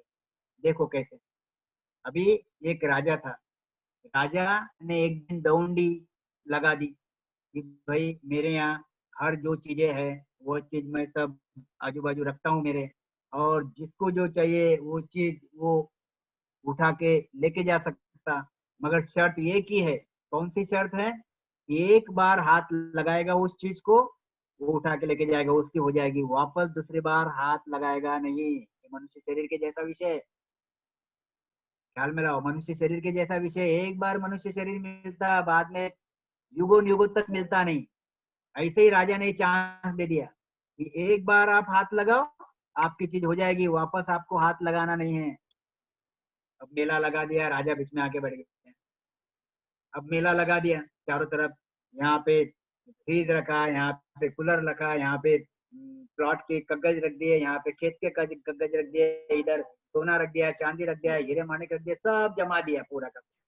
अब लोगों में दौंडी पिटा दी तो लोग आ गए, लोग आ गए तो कोई सोने के इस पे हाथ रखता, तो सोना उठा के लेके जा रहा है। बराबर ख्याल रखना, ये गुरु महाराज ने लिखी हुई कथी हुई स्टोरी है। स्टोरी यानी एक दृष्टांत है, बहुत बड़ा दृष्टांत, भारी दृष्टांत। हमने उसमें से सीखना क्या चाहिए, तो ऐसे ये राजा ने लोग आ गए, एक एक ने सोना लगे उठा लिया, एक को चांदी अच्छी लगी तो उसने चांदी को हाथ लगा दिया लेके गया, एक को खेत अच्छा लगा खेत को हाथ लगा दिया। ऐसे करते करते लोग आते रहे जाते रहे, अपनी अपनी चीज उठाते रहे। वहां पे एक बालक घूम रहा था, इधर उधर चारों तरफ देख रहा था, फक्त देख रहा था। देख के फिर वापस राजा के पास आया, बोले राजा आप लोगों ने, आपने ऐसी डोंडी पिटा दी है कि जिसके चीज के ऊपर हाथ रखोगे वो चीज हो जाएगी आपकी, बात सही है क्या। तो बोले हाँ बिल्कुल सही है। 1001 टक्का, तो बोले बिल्कुल 1001 टक्का सही चीज है। आप आज आपको चांस है, आप जिस पे हाथ रखना चाहते हो आपको वो चीज मिल जाएगी। नक्की, तो बोले नक्की। यह बालक ने राजा पे हाथ रख दिया। आप सोचो, बात दिमाग में लो। यह बालक ने राजा पे हाथ रख दिया, राजा ही उसका हो गया। यानी मनुष्य शरीर में राजा पे हाथ रख, मतलब वो बालक ने राजा पे हाथ रखना, मतलब ही हमने मनुष्य शरीर में सतरूप की भक्ति करना। अगर हम मनुष्य शरीर में सतरूप की भक्ति करेंगे, जैसे वो बालक ने राजा पे हाथ रखा, तो राजा पे हाथ रखा तो उसके पास कूलर भी आ गया, फ्रिज भी आ गया, टीवी भी आ गया, पैसे सोने सब उसका हो गया, उसको अलग से कुछ भी नहीं करना पड़ा, और राजा का राजा बना कहलाया, राजा ही उसका हो गया। यहाँ पे बाकी जो विधियां है, करनियां करने वाले एक एक करनी करते उतना फल मिलता है। जैसा एक कूलर लेके गया, ऐसे करने वाले ने एक करनी कर ली, करनी का फल उसको मिलेगा। एक ने खेत के कागजात लेके गया, 10-12 एकड़ खेत लेके गया, तो एक सानिया पीसा, ब्रह्म ज्ञानी, उसको उतना भाग मिल गया छोटी सी भाषा में। एक कथा व्यास वाले, एक ने हीरे मोती लेके गए, तो ये हीरे मोती का फल इनको मिल गया। छोटी सी भाषा में इनको छोटे छोटे छोटे छोटे फल मिले, मगर बालक ने क्या किया, राजा पे हाथ रख दिया। राजा पे हाथ रख दिया। ऐसे ही हम अगर सतरूप परमात्मा की भक्ति करेंगे, तो हमको पूरा का पूरा सतरूप परमात्मा आपो आप कहा है, गुरु महाराज कहते हैं, पूरा सतरूप का परमात्मा हमको मिल जाएगा। और जो जो सतरूप परमात्मा में, यानी जो जो माया में, त्रिगुणी माया में जो जो सुख है, त्रिगुणी माया में मैं बोल रहा हूँ, आप 3 ब्रह्म के 13 लोग और 3 लोग 14 भुवन में जितने ही सुख है, उससे अनंत पट सुख वो सतरूप के देश में मिलते हैं। इतनी भारी भक्ति है, इतना भारी भक्ति का बीज है भाई। इसलिए हम हमारे भक्ति को बहुत प्राउड से बोलना चाहिए कि मेरी भक्ति बहुत ऊंची है। और हम लोगों ने, हमारे जो चाहने वाले लोग हैं, जो हमारे वेल विशर्स है, उनको भी ये भक्ति के बारे में बताना चाहिए, उनको करने लगाना चाहिए, उनको बार बार इस चीज की मालूमात देती रहनी चाहिए। कभी भी आदमी ने ऐसा नहीं सोचना चाहिए कि अरे यार 2 बार तो बोल दिया, अभी क्या बार बार बोलना पड़ता है, जाएंगा उसके भागते रहेंगे, वहां जाएगा। ऐसा बोलना यानी आप अपना धर्म नहीं पाल रहे हो, आप उसके वेल विशर नहीं हो। दिमाग में रखना। जैसे हमारी मम्मी हमारे बच्चों को, हमको छोटे जब थे तब बार बार बोलती थी, ब्रश कर ब्रश कर ब्रश कर। हमको ब्रश करना जानते आता था, फिर उठाती थी, फिर बोलती थी ब्रश कर ब्रश कर। 3 बार 4 बार बोलती थी, 5 बार बोलती थी, रोज बोलती थी। हम फिर चिढ़ जाते थे तो वो छोड़ नहीं देती थी। वो बोलती, फिर ऐसा नहीं करती थी कि जान दे मत कर जा, तारो जैसे हुई वैसे हुई।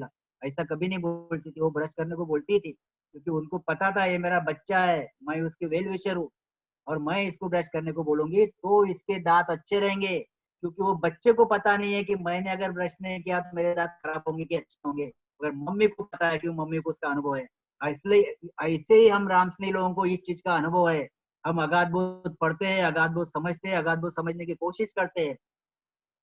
इतना भारी ज्ञान जब हमारे पास रहने के बाद हम मम्मी पापा को देंगे नहीं, हमारे सास ससुर को देंगे नहीं, हमारे ब्याही ब्याही को देंगे नहीं, हमारे दोस्त मित्र को देंगे नहीं, हमारे आजू बाजू के लोगों को नहीं देंगे, इसका मतलब ये है कि ये हमारी कमी है, और इसका पश्चाताप हमको होना चाहिए।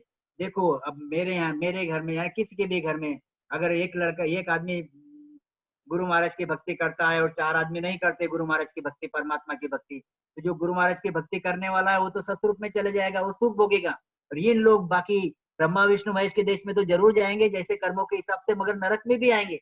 ये तुमको पता है, हम लोगों को पता होने के बावजूद उनको पता नहीं है। वो बात उनका अज्ञान है, अज्ञान में सुख है, मगर हमको पता है कि हमको एक ज्ञान है, ये सतरूप की भक्ति नहीं करेंगे, ये कर्म नहीं काटेंगे, तो ये 100% नरक में जाएंगे।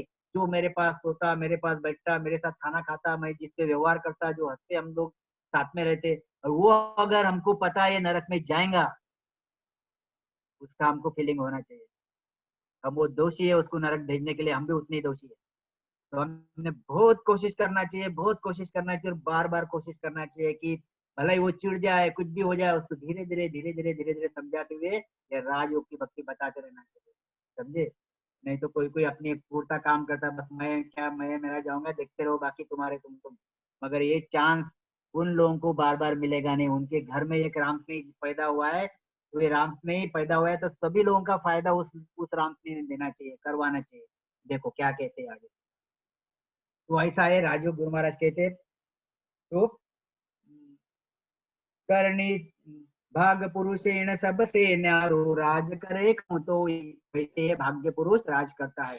यूं वो जोग हमारो केवल सब जोगन को राजा करनी सकल खड़ी जो बांधी मैं सबका सारू काजा। यूं वो जोग हमारो केवल, यह मेरा कैवल्य का जोग ऐसा है, सब जोगन को राजा।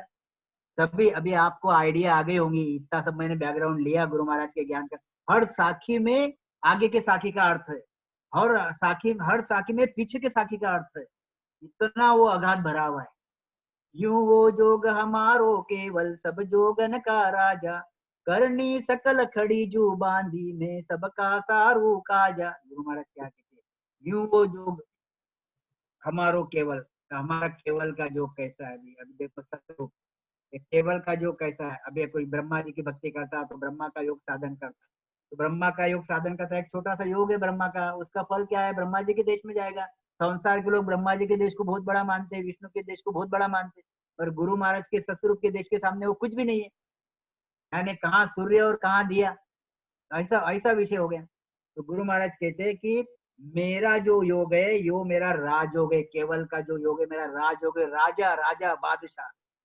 और ये बाकी जो योग है ये प्रजा योग है। तो सब जोगन को राजा, अभी कोई विष्णु भगवान की भक्ति करता है तो वो विष्णु भगवान का योग साधन साधन करता है, साधन करता है। कोई शंकर भगवान का योग साधन करता है, हठ योग साधना, तो हठ योग साधना का काम करता है। तो इनको फल उतने ही मिलते हैं। और इन सब का राजा कौन है, राजयोग, तो इनका सबका राजा सतरूप है, यही सभी बोलते हैं। ब्रह्मा विष्णु महेश यही बोलते हैं, 33 कोटि देवता यही बोलते हैं, सभी ज्ञानी ध्यानी यही बोलते हैं, सभी संसार यही बोलता है कि सबका मालिक कौन, परमात्मा। सबका मालिक कौन, साहेब। और एक साध्या सब सदे, सब साध्या सब जाए, बोलते तो जरूर है मगर करते कोई नहीं। तो गुरु महाराज यही कहना चाहते हैं, यूं वो जोग हमारो केवल सब जोगन का राजा, सभी योगों का राजा है। यहाँ जो छोटे मोटे सुख मिल रहे हैं उससे हजारों गुना लाखों गुना सुख वहां पे ज्यादा है, तो राजा ही हो गया। ये बाकी के जो राजे, एक राजा, दूसरा राजा, तीसरा राजा, चौथा राजा, उसका बादशाह जो रहता है वो इन सभी का राजा रहता है। तो गुरु महाराज कहते हैं ये मेरा पद बादशाह से आगे का है। क्या कहते हैं, तो सब जोगन का राजा करनी सकल खड़ी जो बांधी में सबका सारू काजा। ये भी देखो कितनी बढ़िया चीज है, करनी सकल खड़ी जो बांधी। देखो वेद है, वेद में आदमी एक आधा करनी कर करके एक ज्ञान निष्णांत ज्ञानी बन जाता, ये कला धारण कर लेता। ये कला धारण करके वो कला को संसार में फैलाता, और उस कला से अपना पेट पूजा भी करता है, फिर अपनी जो 100 साल की उम्र उसको भी बराबर करता, और बाद में उसी कला का फल मिलके वो ब्रह्मा के देश में, विष्णु के देश में जाता। तो गुरु महाराज कहते यह कला भी, जैसे मैंने बताया कि जैसे तप करेगा तो राजा बनेगा। अब तप क्या है, करनी है, उसका फल क्या है, तो राजा है, राजा बनना। तप करेगा तो, और अच्छा तप करेगा तो देवी देवता बनेगा, तो तप का फल क्या है, तो देवी देवता है। तो तप ये करनी है। तो गुरु महाराज कहते हैं यह करनी मेरे पास आती फल मांगने के लिए, और कहती है कि हे परमात्मा, हे सत्स्वरूप, मुझे फल दो, ये राजा, इसको राजा बनाओ, क्योंकि इसने मेरी करनी की है, अब मेरी लाज आप रखो। और यह जो आदमी है, यह जो ज्ञानी है, इसने मेरी करनी की है, इस करने का फल राजा होता है, इस करने का फल देवी देवता होता है। तो आप अभी मुझे शरण में लेके इसका फल दो इनको, तब वो राजा बनता है। मतलब विज्ञान आता कहाँ से, तो विज्ञान आता सत्स्वरूप से।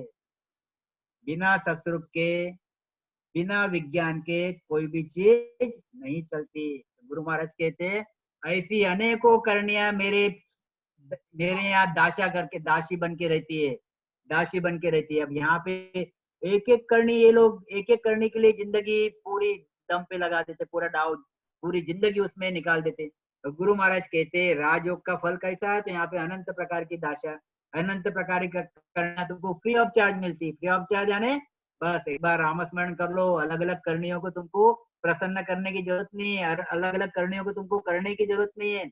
एक बार रामस्मरण करके 6 कमल पूरब के, 6 कमल पश्चिम के छेदन कर लिए, तो आपके सब करनियां आपके पैर के नीचे आ जाती, मतलब आपकी दाशा बन जाती है। इसलिए गुरु महाराज कहते हैं कि यू करनी सकल खड़ी जू बांधी, मैं सबका सारू काजा, मैं सभी का काम करता हूँ, मतलब सभी का काम मैं करता हूँ। क्या कहते, सुन जो सकल शिष्ट के ज्ञानी, केवल पंथ हमारा, दुर्गुण निर्गुण ये दो भक्ति, माया ब्रह्म विचारा। सुन जो सकल शिष्ट का ज्ञानी, केवल पंथ हमारा। गुरु महाराज कहते, हे शिष्ट के ज्ञानी सुनो, यह मेरा कैवल्य का पंथ है, और तुम जो भक्ति कर रहे हो सगुण की और निर्गुण की, ये दोनों भक्ति कैसी है? सगुण की भक्ति यानी माया की भक्ति, सगुण की भक्ति यानी मूर्ति पूजा। मूर्ति पूजा यानी विष्णु भगवान की मूर्ति, शंकर भगवान की मूर्ति, 33 कोटि देवताओं की मूर्ति, ये अवतारों की मूर्ति, ये सगुण की भक्ति है। निर्गुण की भक्ति उसमें मूर्ति पूजा नहीं होती। निर्गुण की भक्ति में सगुण की भक्ति छोड़ना पड़ता, और तो निर्गुण की भक्ति मिलती। यानी बहुत सी निर्गुण की भक्तियों में सगुण की भक्ति छोड़ना पड़ता। तो सुरगुण निर्गुण ये दो भक्ति, माया ब्रह्म विचारा।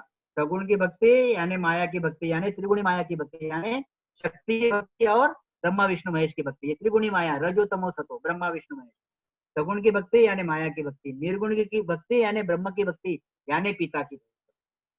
माया हंस के माया माता, और हंस के पिता पिता ब्रह्म, यानी निर्गुण की भक्ति। ऐसे समझो क्या कहना चाहते हैं यहाँ पे गुरु महाराज। देखो थोड़ा 2 मिनट समझेंगे इसको।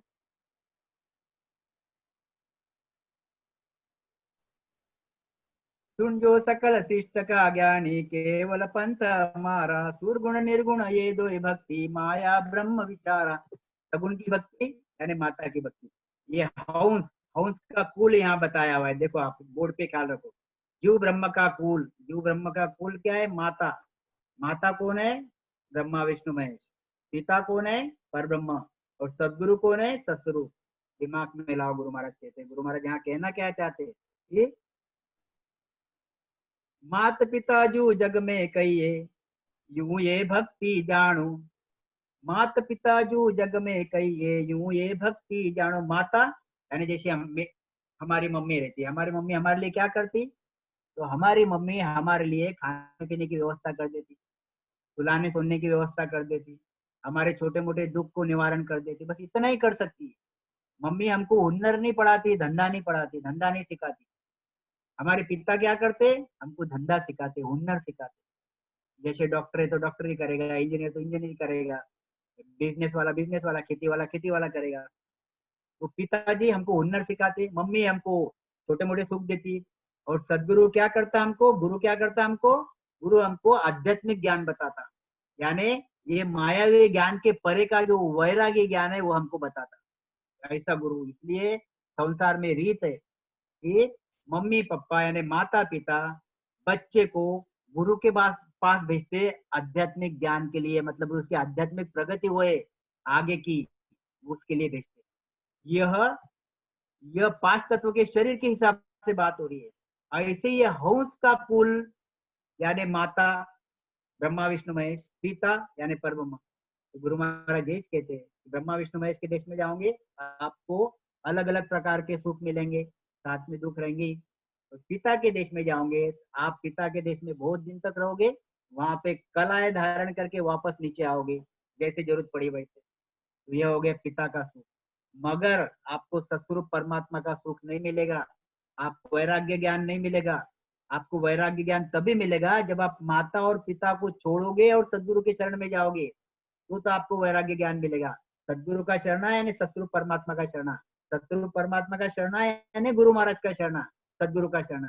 तो गुरु महाराज ये कहते, मात पिता जो जग में कहिए, यूं ये भक्ति जानो। जैसे माता पिता जग में है, ऐसी ये माया और ब्रह्म की भक्ति है। सत बैराग आनंद पद गुरु है, और इस सत बैराग जो है ये आनंद पद गुरु है। युवा सता बखानो, क्या कहते गुरु महाराज? देखो आगे क्या कहना चाहते हैं। तो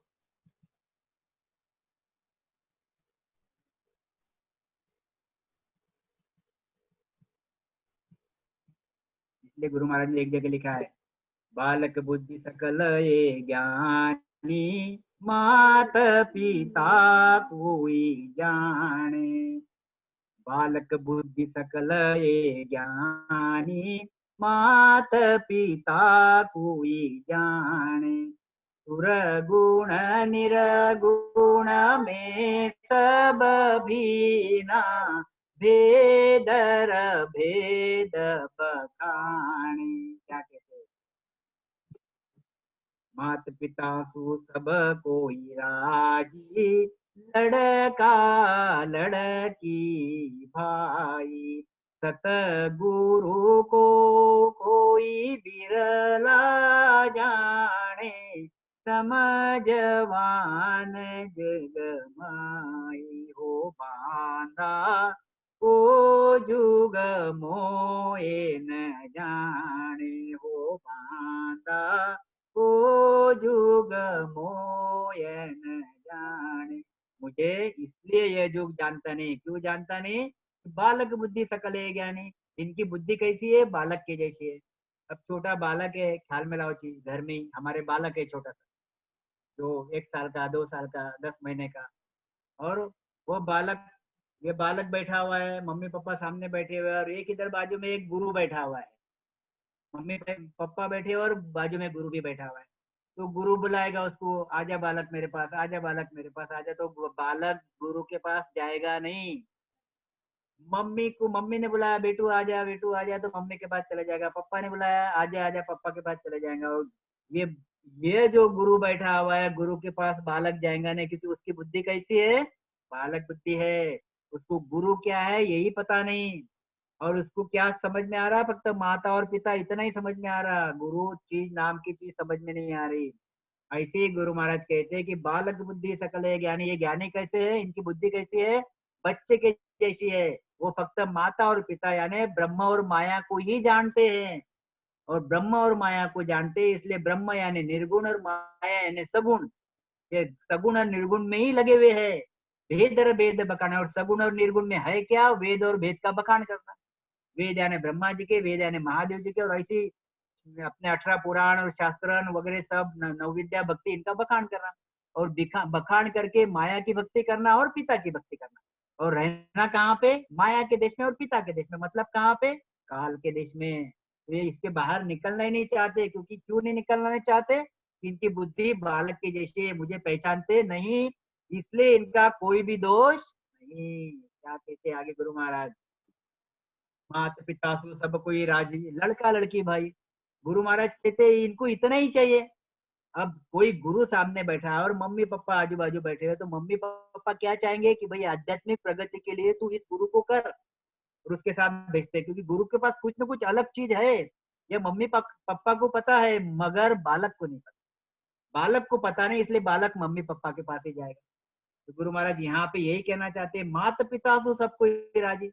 जैसे मम्मी से बच्चा राजी रहता है, पिताजी से बच्चा राजी रहता है, लड़का लड़की भाई, ऐसे यह जो ज्ञानी है ब्रह्मा विष्णु में 33 कोटि देवी देवता, और ज्यादा में ज्यादा परब्रह्म जो पिता है, इनसे ही खुश रहते हैं। यह सत्स्वरूप को कोई बिरला जाने। यह सत्स्वरूप को जानते नहीं, सदगुरु को जानते नहीं, इसलिए सदगुरु के शरण में नहीं आते। तो सदगुरु को कोई बिरला जाने, समझवान जगमाई। गुरु महाराज कहते हैं कोई समझवान ही बिरले सदगुरु को जानते हैं। तो ऐसे यह चीज है। क्या कहते हैं आगे देखो? मानो वचन हमारा सत कर, नार पुरुष सब ज्ञानी। मानो वचन हमारा सत कर, नार पुरुष सब ज्ञानी।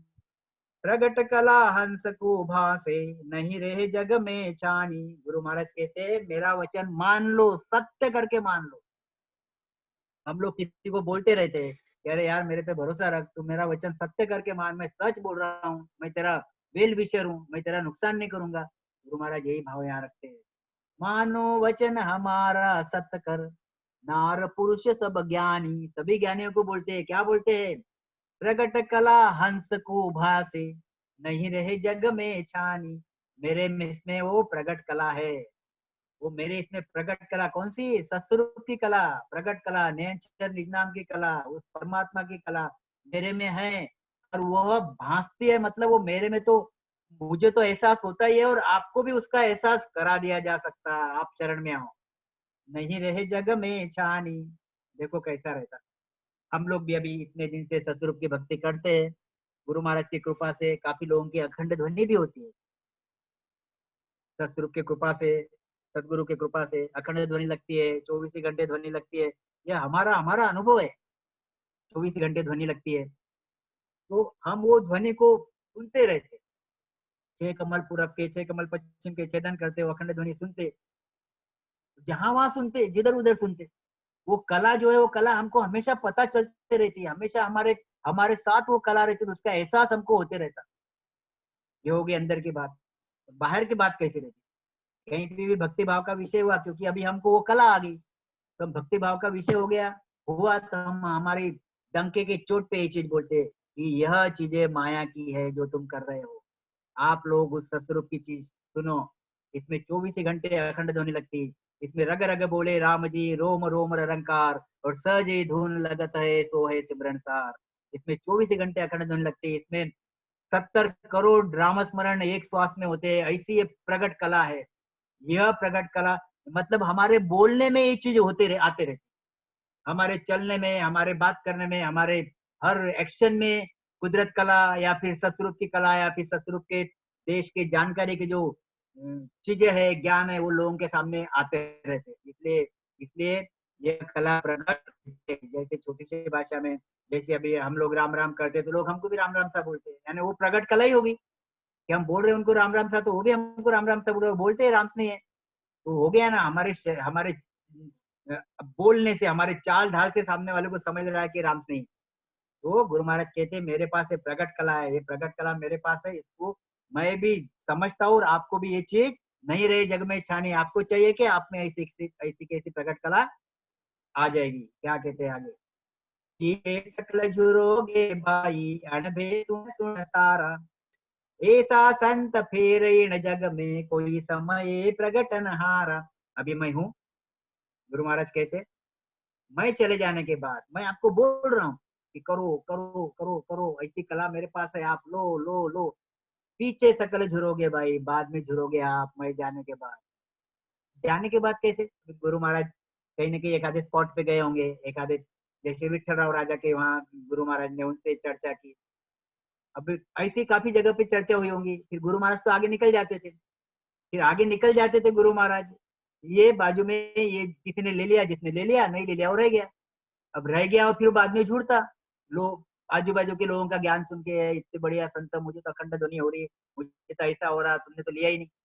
तो ऐसे ही गुरु महाराज पहले के संतों के बारे में भी बोलते हैं कि ऐसे पहले भी ऐसे संत होके गए, कि जो संत पहले होके गए, कि जो जब थे हयात में तब तो लोगों ने उनसे ज्ञान नहीं लिया, और संत जाने के बाद फिर उनकी अनुभव वाणी, उनके अनुभव सुन सुन के झूठते रहे यानी पछतावा करते रहे कि मैं क्यों नहीं तब वो चीज लिया।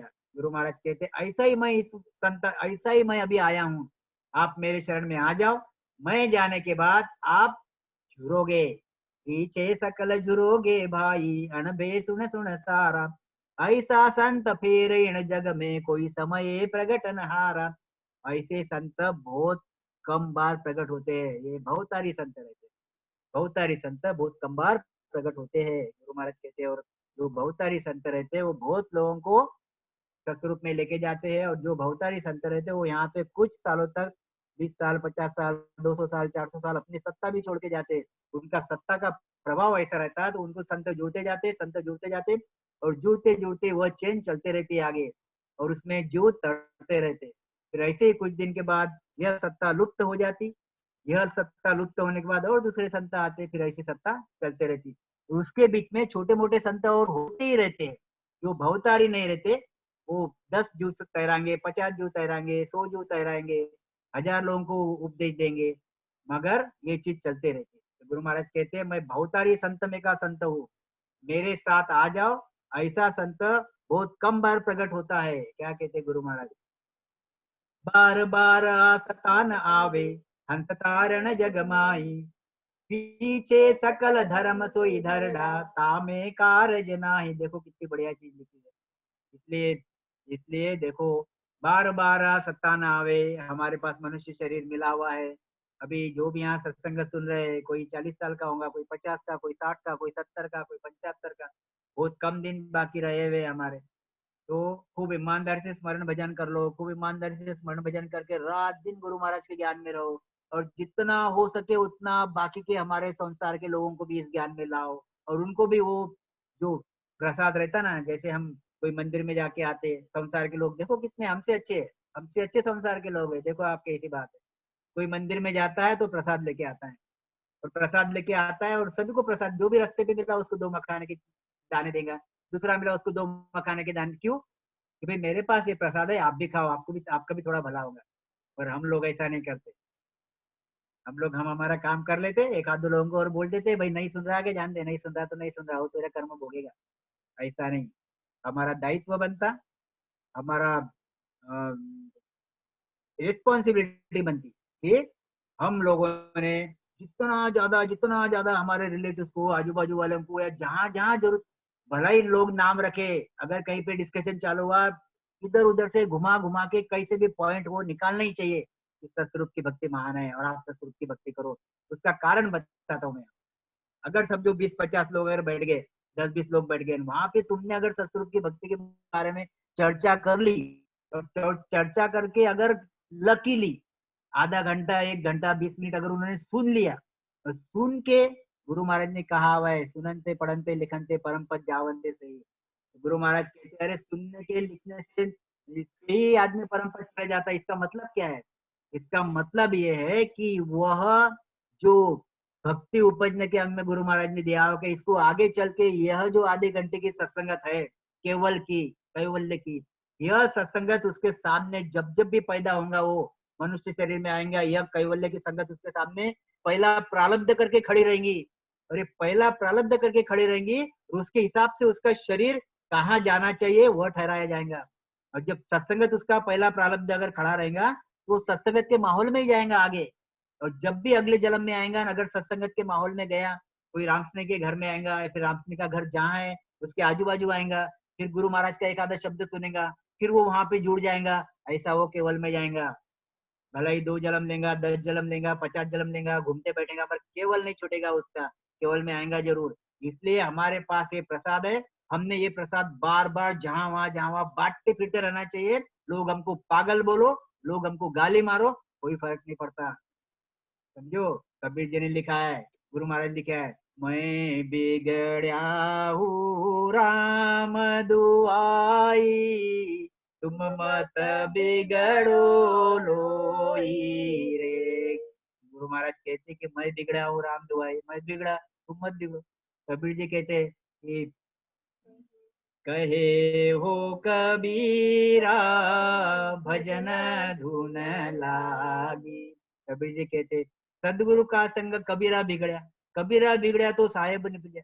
यानी कबीर जी कहते हैं कि भाई तुम बोल रहे हो ना सदगुरु के संग मैं बिगड़ा, तो मैं बिगड़ा, फिर मैं बिगड़ा तो हुआ क्या? साहेब निपजा, मतलब मेरे इसमें साहेब निपजा, मैं बिगड़ा नहीं। तुम मंद बुद्धि हो, ऐसा समझ रहे हो कि मैं बिगड़ गया, मेरा तो सुधार हो गया। ऐसे ही संसार के लोग बोलते रहेंगे, मगर वो गुरु महाराज ने लिखा है कि रकार मकार, अगर तुमने गाली गलौज दे के भी रकार मकार बोला तो भी उसका कर्म में काउंट होता, मतलब कर्म कटता उससे। इतना रकार मकार का, इतना एक केवल के सत्संगत का क्या बोलते पराक्रम है। और ये पराक्रम हमारे पास है। हम निक्कामी बातें लोगों को सुनाते रहते, निक्कामे फालतू डिस्कशन चर्चा हम लोगों के साथ करते रहते, मगर ये चर्चा नहीं करते। हमको लगता है कि 10 लोग हमारे अलग भक्ति के हैं, मैं मेरा अलग भक्ति का हो तो लोग क्या बोलेंगे, हमको शर्म आती, इसलिए हम उसको अवॉइड करना चाहते हैं। इसलिए आगे से ऐसा नहीं होना चाहिए।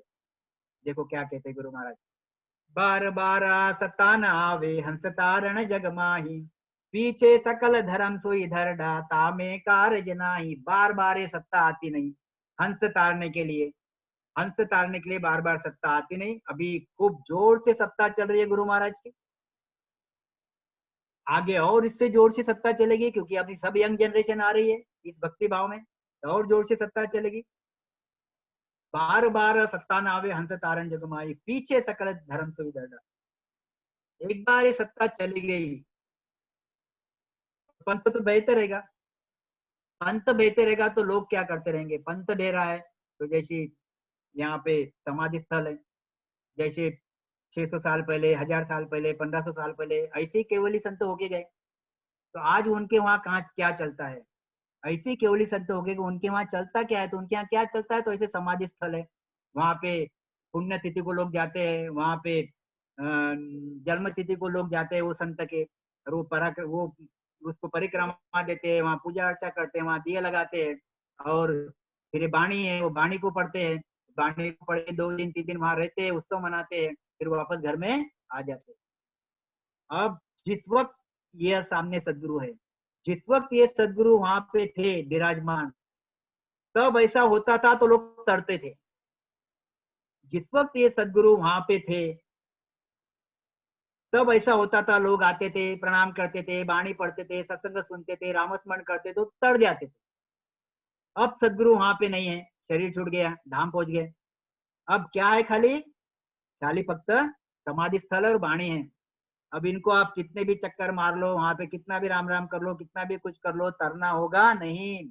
ये धरडे के जैसा है। धरडा यानी क्या, कि लोग शोभा कर रहे हैं, उसकी देख देख के दूसरे लोग शोभा कर रहे हैं कि इतना बढ़िया था, बहुत बढ़िया है, हमारे यहाँ तो बहुत बढ़िया समाधि स्थल है, वो संत की इतनी बढ़िया वाणी जी रखी हुई है, ऐसी वाणी जी रखी हुई है, हजारों लोग यहाँ पे आते हैं। गुरु महाराज कहते हैं ये सब बातें धरडे के जैसी है, इसमें हमारा कार्य होने वाला नहीं है।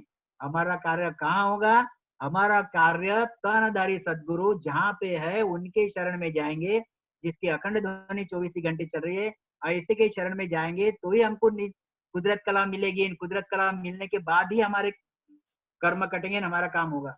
अगर हम ऐसे समाधि स्थल को चक्कर मारेंगे, न ऐसे बाणी पढ़ पढ़ के वो कला धारण करने की कोशिश करेंगे, तो वो कला हमसे प्राप्त नहीं होगी। गुरु महाराज ये कहना चाहते हैं, क्या कहते हैं ये,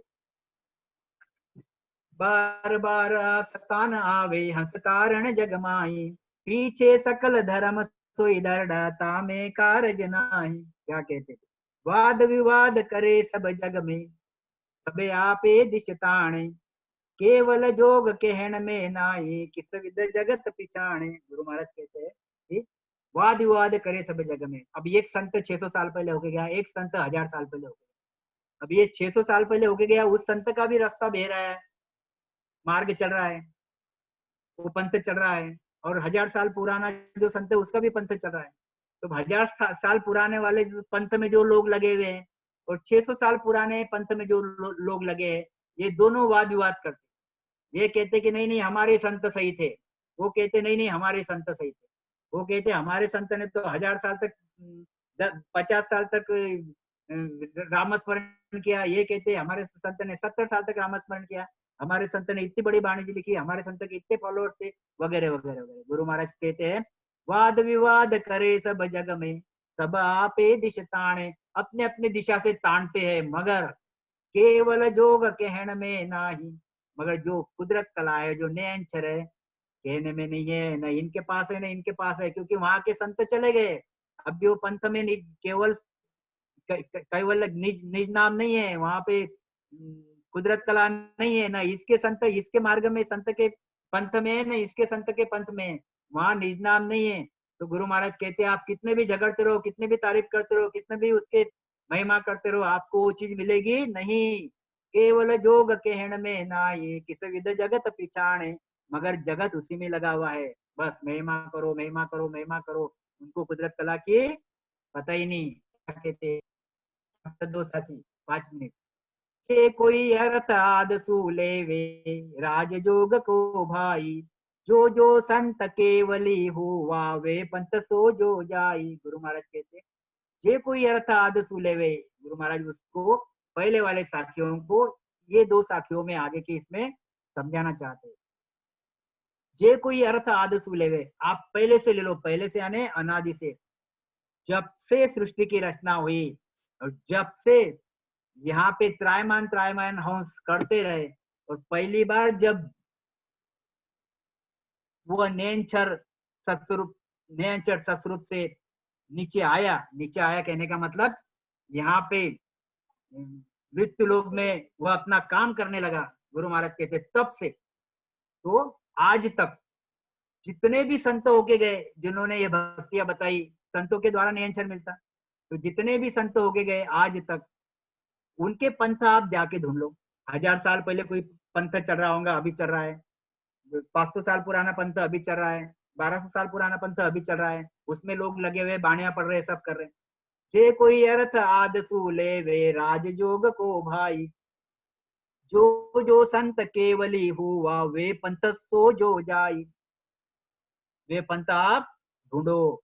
राजयोग की बात करते, बाकी पंथ में कैसा है, बाकी राजयोग छोड़ के जो त्रिगुणी माया की जो भक्तियां चलती है उसमें आपको सदगुरु तंदारी रहना ही चाहिए, जरूरी नहीं है।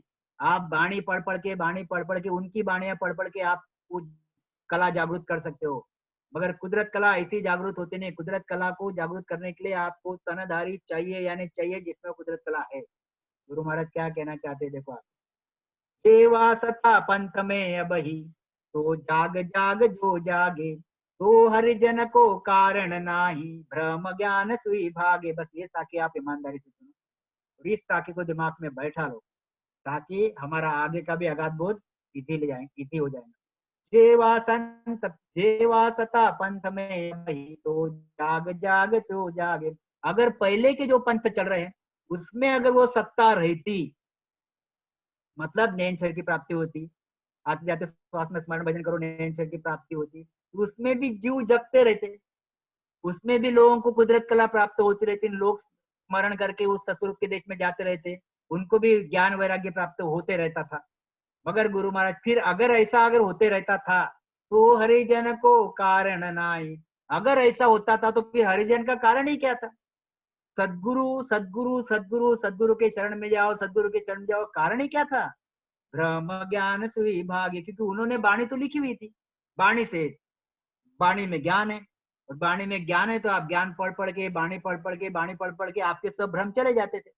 मगर ऐसा होता नहीं।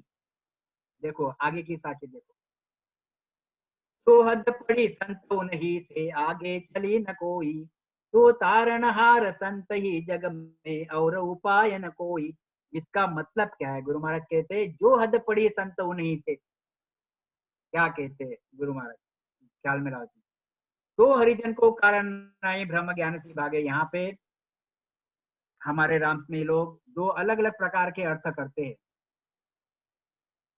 कोई लोग ऐसा अर्थ करते हैं कि भाई वाणी जी से हमको कुदरत कला मिल जाएंगी, तो हरिजन को कारण नहीं भ्रम ज्ञान से भागे। हरिजन का कोई कारण नहीं है, हरिजन यानी सदगुरु, उसका कोई कारण नहीं है। वो रहा तो भी ठीक, नहीं रहा तो भी ठीक। हमने वाणी जी पढ़ ली, वो ज्ञान धारण कर लिया, आते जाते श्वास में रामस्मरण कर लिया, तो हमारा काम हो जाएगा।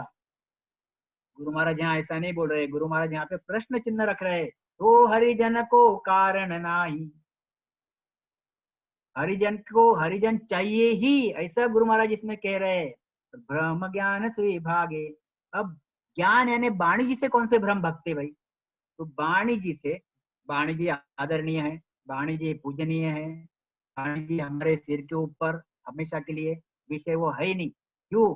उसका कारण है कि वाणी जी से हम सदगुरु की तरफ जाते हैं। वाणी जी में लिखा हुआ है कि 84 लाख योनि ऐसी रहती, वाणी जी में लिखा है कि ब्रह्मा विष्णु महेश के देश ऐसे रहते, वाणी जी ने लिखा है 21 स्वर्ग ऐसे रहते, वाणी जी ने लिखा है कि यहाँ पे पुण्य कर्म भोगे जाते, यहाँ पे पाप कर्म भोगे जाते।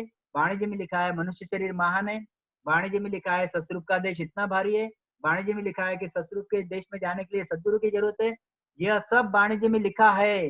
वाणी जी में 6 कमल पूरब के, 6 कमल पश्चिम के, एक एक कमल की कैसा जाना चाहिए, एक एक कमल के बारे में लिखा हुआ है। और वाणी जी में ये भी लिखा हुआ है कि बिना सदगुरु के ये चीज मिलती नहीं, ये भी वाणी जी में लिखा हुआ है। तो गुरु महाराज कहते हैं कि यह जो वाणी जी है, यह वाणी जी से हमारे बाह्य बाह्य भ्रम जो है, यानी बाहर के जो भ्रम है, जो ज्ञान रूपी भ्रम है, यह भ्रम हमारे वाणी जी से जाते। और जो अंदर के जो आत्म ज्ञान के जो भ्रम है, जो अंदर के जो भ्रम है, अंदर के भ्रम कौन से? जो हमको अटका रहे, 6 कमल पूरब के, 6 कमल पश्चिम के, ये जो गांठे, ये जो गांठे फोड़ना, मतलब 6 कमल पश्चिम को पूरब को छेदन करना और 6 कमल पश्चिम को छेदन करके अखंड ध्वनि लगाना और कर्म काटना, यह सिर्फ और सिर्फ नयनचर की प्राप्ति से होता है। और नयनचर की प्राप्ति तनधारी सदगुरु, जिसके पास नयनचर है, 24 घंटे अखंड ध्वनि चलती है, ऐसे शरण में जाओगे तो ही नयनचर की प्राप्ति होती है। कि गुरु महाराज ने लिखा है, भेद सहित ज्ञान घट आवे, प्रेम भाव नेचो मन पावे, मुख मिलन की यही उपाय, दूजी नहीं सृष्टि में भाई। जब हम वो सदगुरु को, हमारा पूरा विश्वास रखेंगे सदगुरु पे, हमारा प्रेम सदगुरु पे आएगा, हमारा प्रीति सदगुरु पे होंगी, तभी हमको वो चीज मिलेगी। इसका मतलब ही ऐसा है कि गुरु महाराज ने लिखा है कि बिना सदगुरु के आपके भ्रम जाते नहीं, मतलब आपके 6 कमल पूरब के 6 कमल पश्चिम के छेदन होते नहीं। इसलिए गुरु महाराज ने बोला है, तो हद पड़ी संत नहीं से आगे चली न काई, तो तारणहार संत ही जग में और उपाय न होई। तो गुरु महाराज कहते हैं, अगर आप अभी पीछे के जो संत देख लो आप, उसमें हद पड़ी क्या? अगर हद पड़ी वहां पे जीव जागृत नहीं हो रहे, जो हद पड़ी संत उन्हीं से आगे चली ना कोई। अगर वहां से जीव अगर जागृत हो नहीं रहे हैं, तो तारणहार संत ही जग में। तो इसमें पहले साखी का इसमें आंसर है, उत्तर है कि कौन है तारणहार? तो संत ही जग में, सदगुरु ही तारणहार है, और उपाय न कोई। उसका उदाहरण दिया हुआ है, फक्त 2 मिनट। गुरु महाराज कहते हैं, यह जो सांप है, यह जो सांप है, ये सांप अभी जिंदा है, जिंदा सांप है। आप अगर उसको हाथ लगाओगे तो हिलेगा। उसने अगर खा लिया तो आदमी मर जाएगा। उसके विष में जहर है, खा लेगा, वो अगर खा लिया तो आदमी मर जाएगा। उसमें गुण है, वो अपना गुण बता रहा है। अब वह सांप वहां से निकल गया, और बाद पीछे देखो थोड़ी सी आपको वहां पे उसकी रेश दिखती है जहां से सांप गया।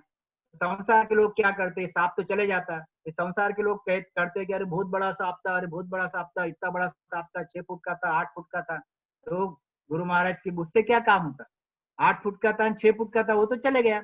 अब वो तो खाने वाला भी नहीं है, और आपको उसका जहर भी नहीं लगने वाला, तो आप मरने वाले भी नहीं हो। तो वो सांप का चले जाने के बाद जैसे कुछ काम होता नहीं, वैसे ही सदगुरु जाने के बाद आप कितने भी वो धरड़े की महिमा करते रहो, ग्रंथ की महिमा करते रहो, या फिर वो समाधि स्थल की महिमा करते रहो, या फिर वो सदगुरु की महिमा करते रहो, आपको वो उनका गुण मिलेगा नहीं, लगेगा नहीं।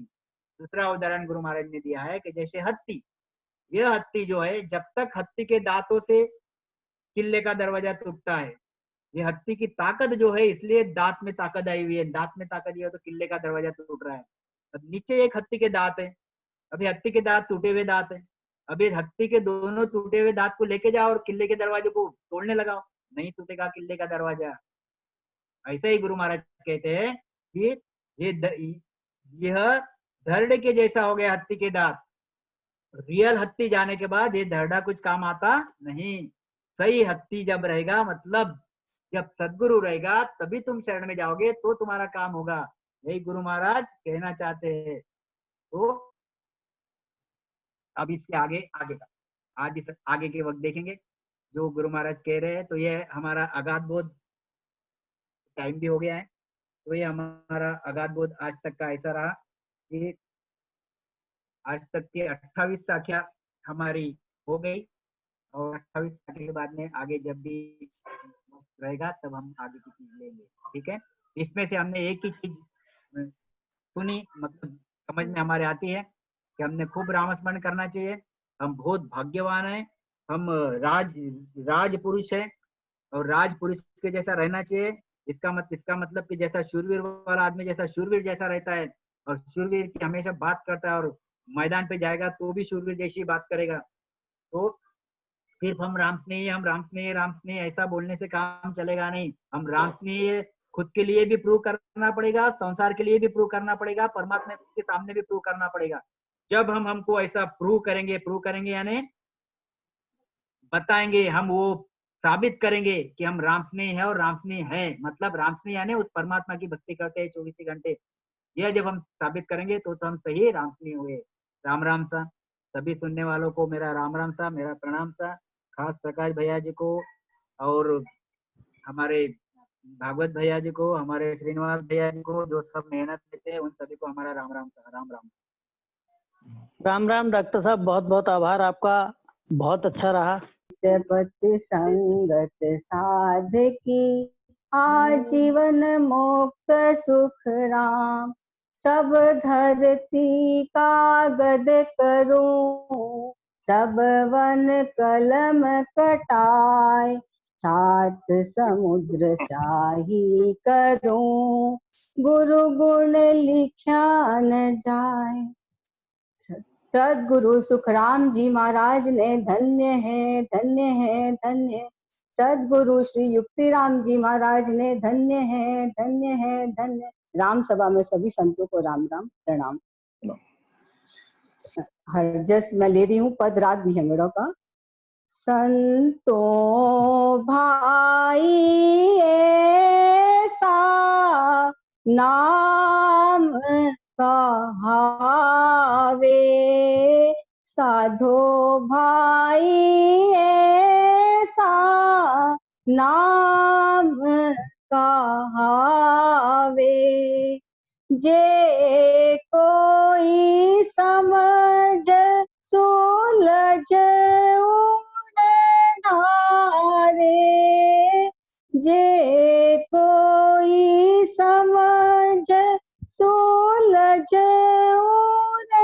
धारे, सब सुख हाजर आवे, संतों भाई ऐसा नाम कहावे, साधो भाई ऐसा नाम कहावे, और सकल विध करणी साध्या, और सकल विध करणी साध्या, एक एक फल लागे, निज तत नाव अरद उर धारा, निज तत नाव अरद उर धारा, अनंत असंख्य फल जागे, संतों भाई ऐसा नाम कहावे, साधो भाई ऐसा नाम कहावे, जो जन ब्रह्म भेद उर लेवे, सहज राम मुख बोले, जो जन ब्रह्म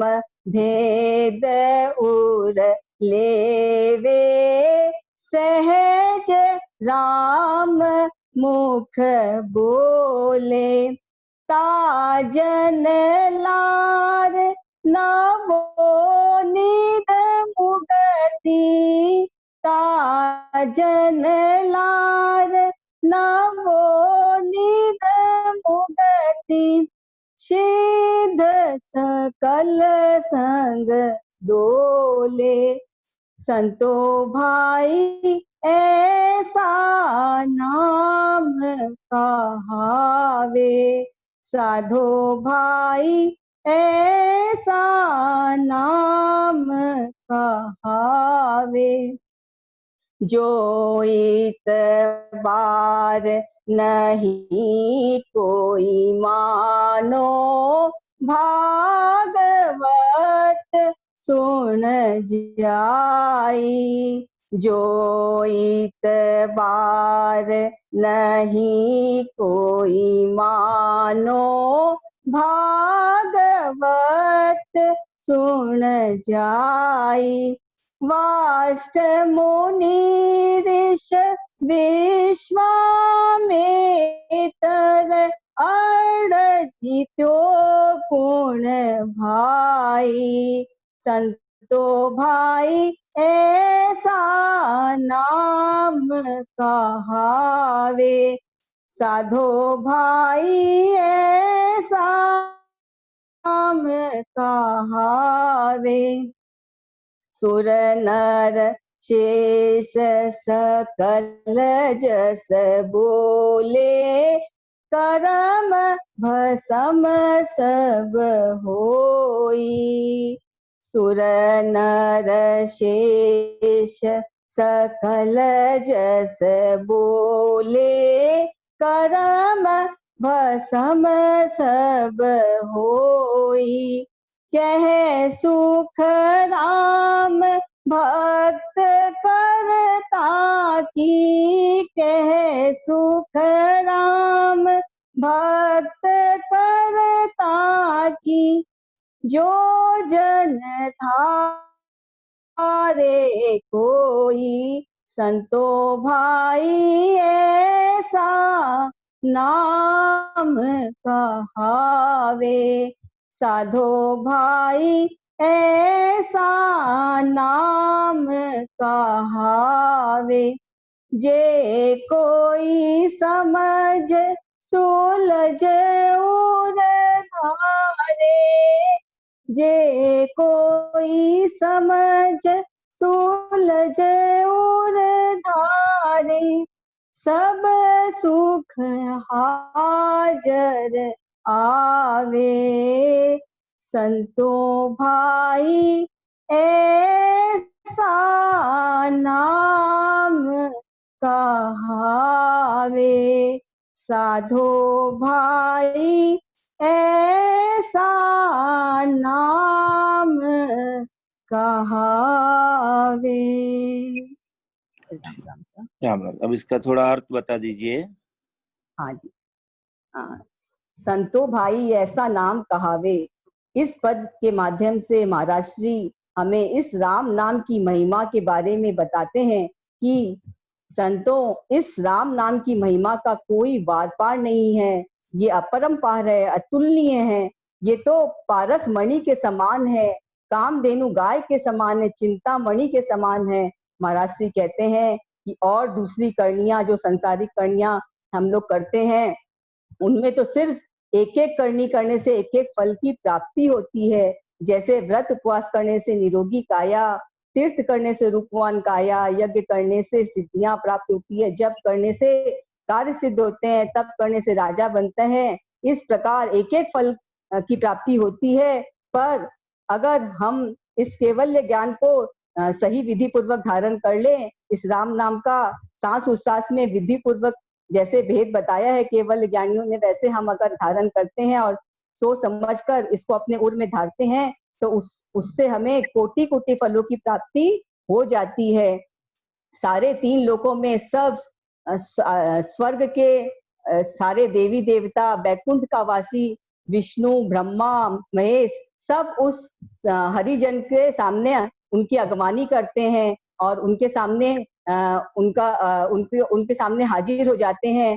सारे तीर्थ, गंगा, जमुना, सब उन संतों के घर का उनकी अगवानी करने के लिए तैयार हो जाती है। जैसे कि एक कथा हमारे वाणी जी में भी आती है राजा कुरकट की, तो वो मैं आपको बताती हूँ कि बोहर सुनो एक कुरकट राया, ऋषि पुंडलीक जहाँ चल आया, 68 तीरथ सब ही किया, कुरकट को घर वासा लिया, जब पूछे तीरथ को वासी, यासु कोस कीता गंग कासी, कोस 5 पर निकट बताई,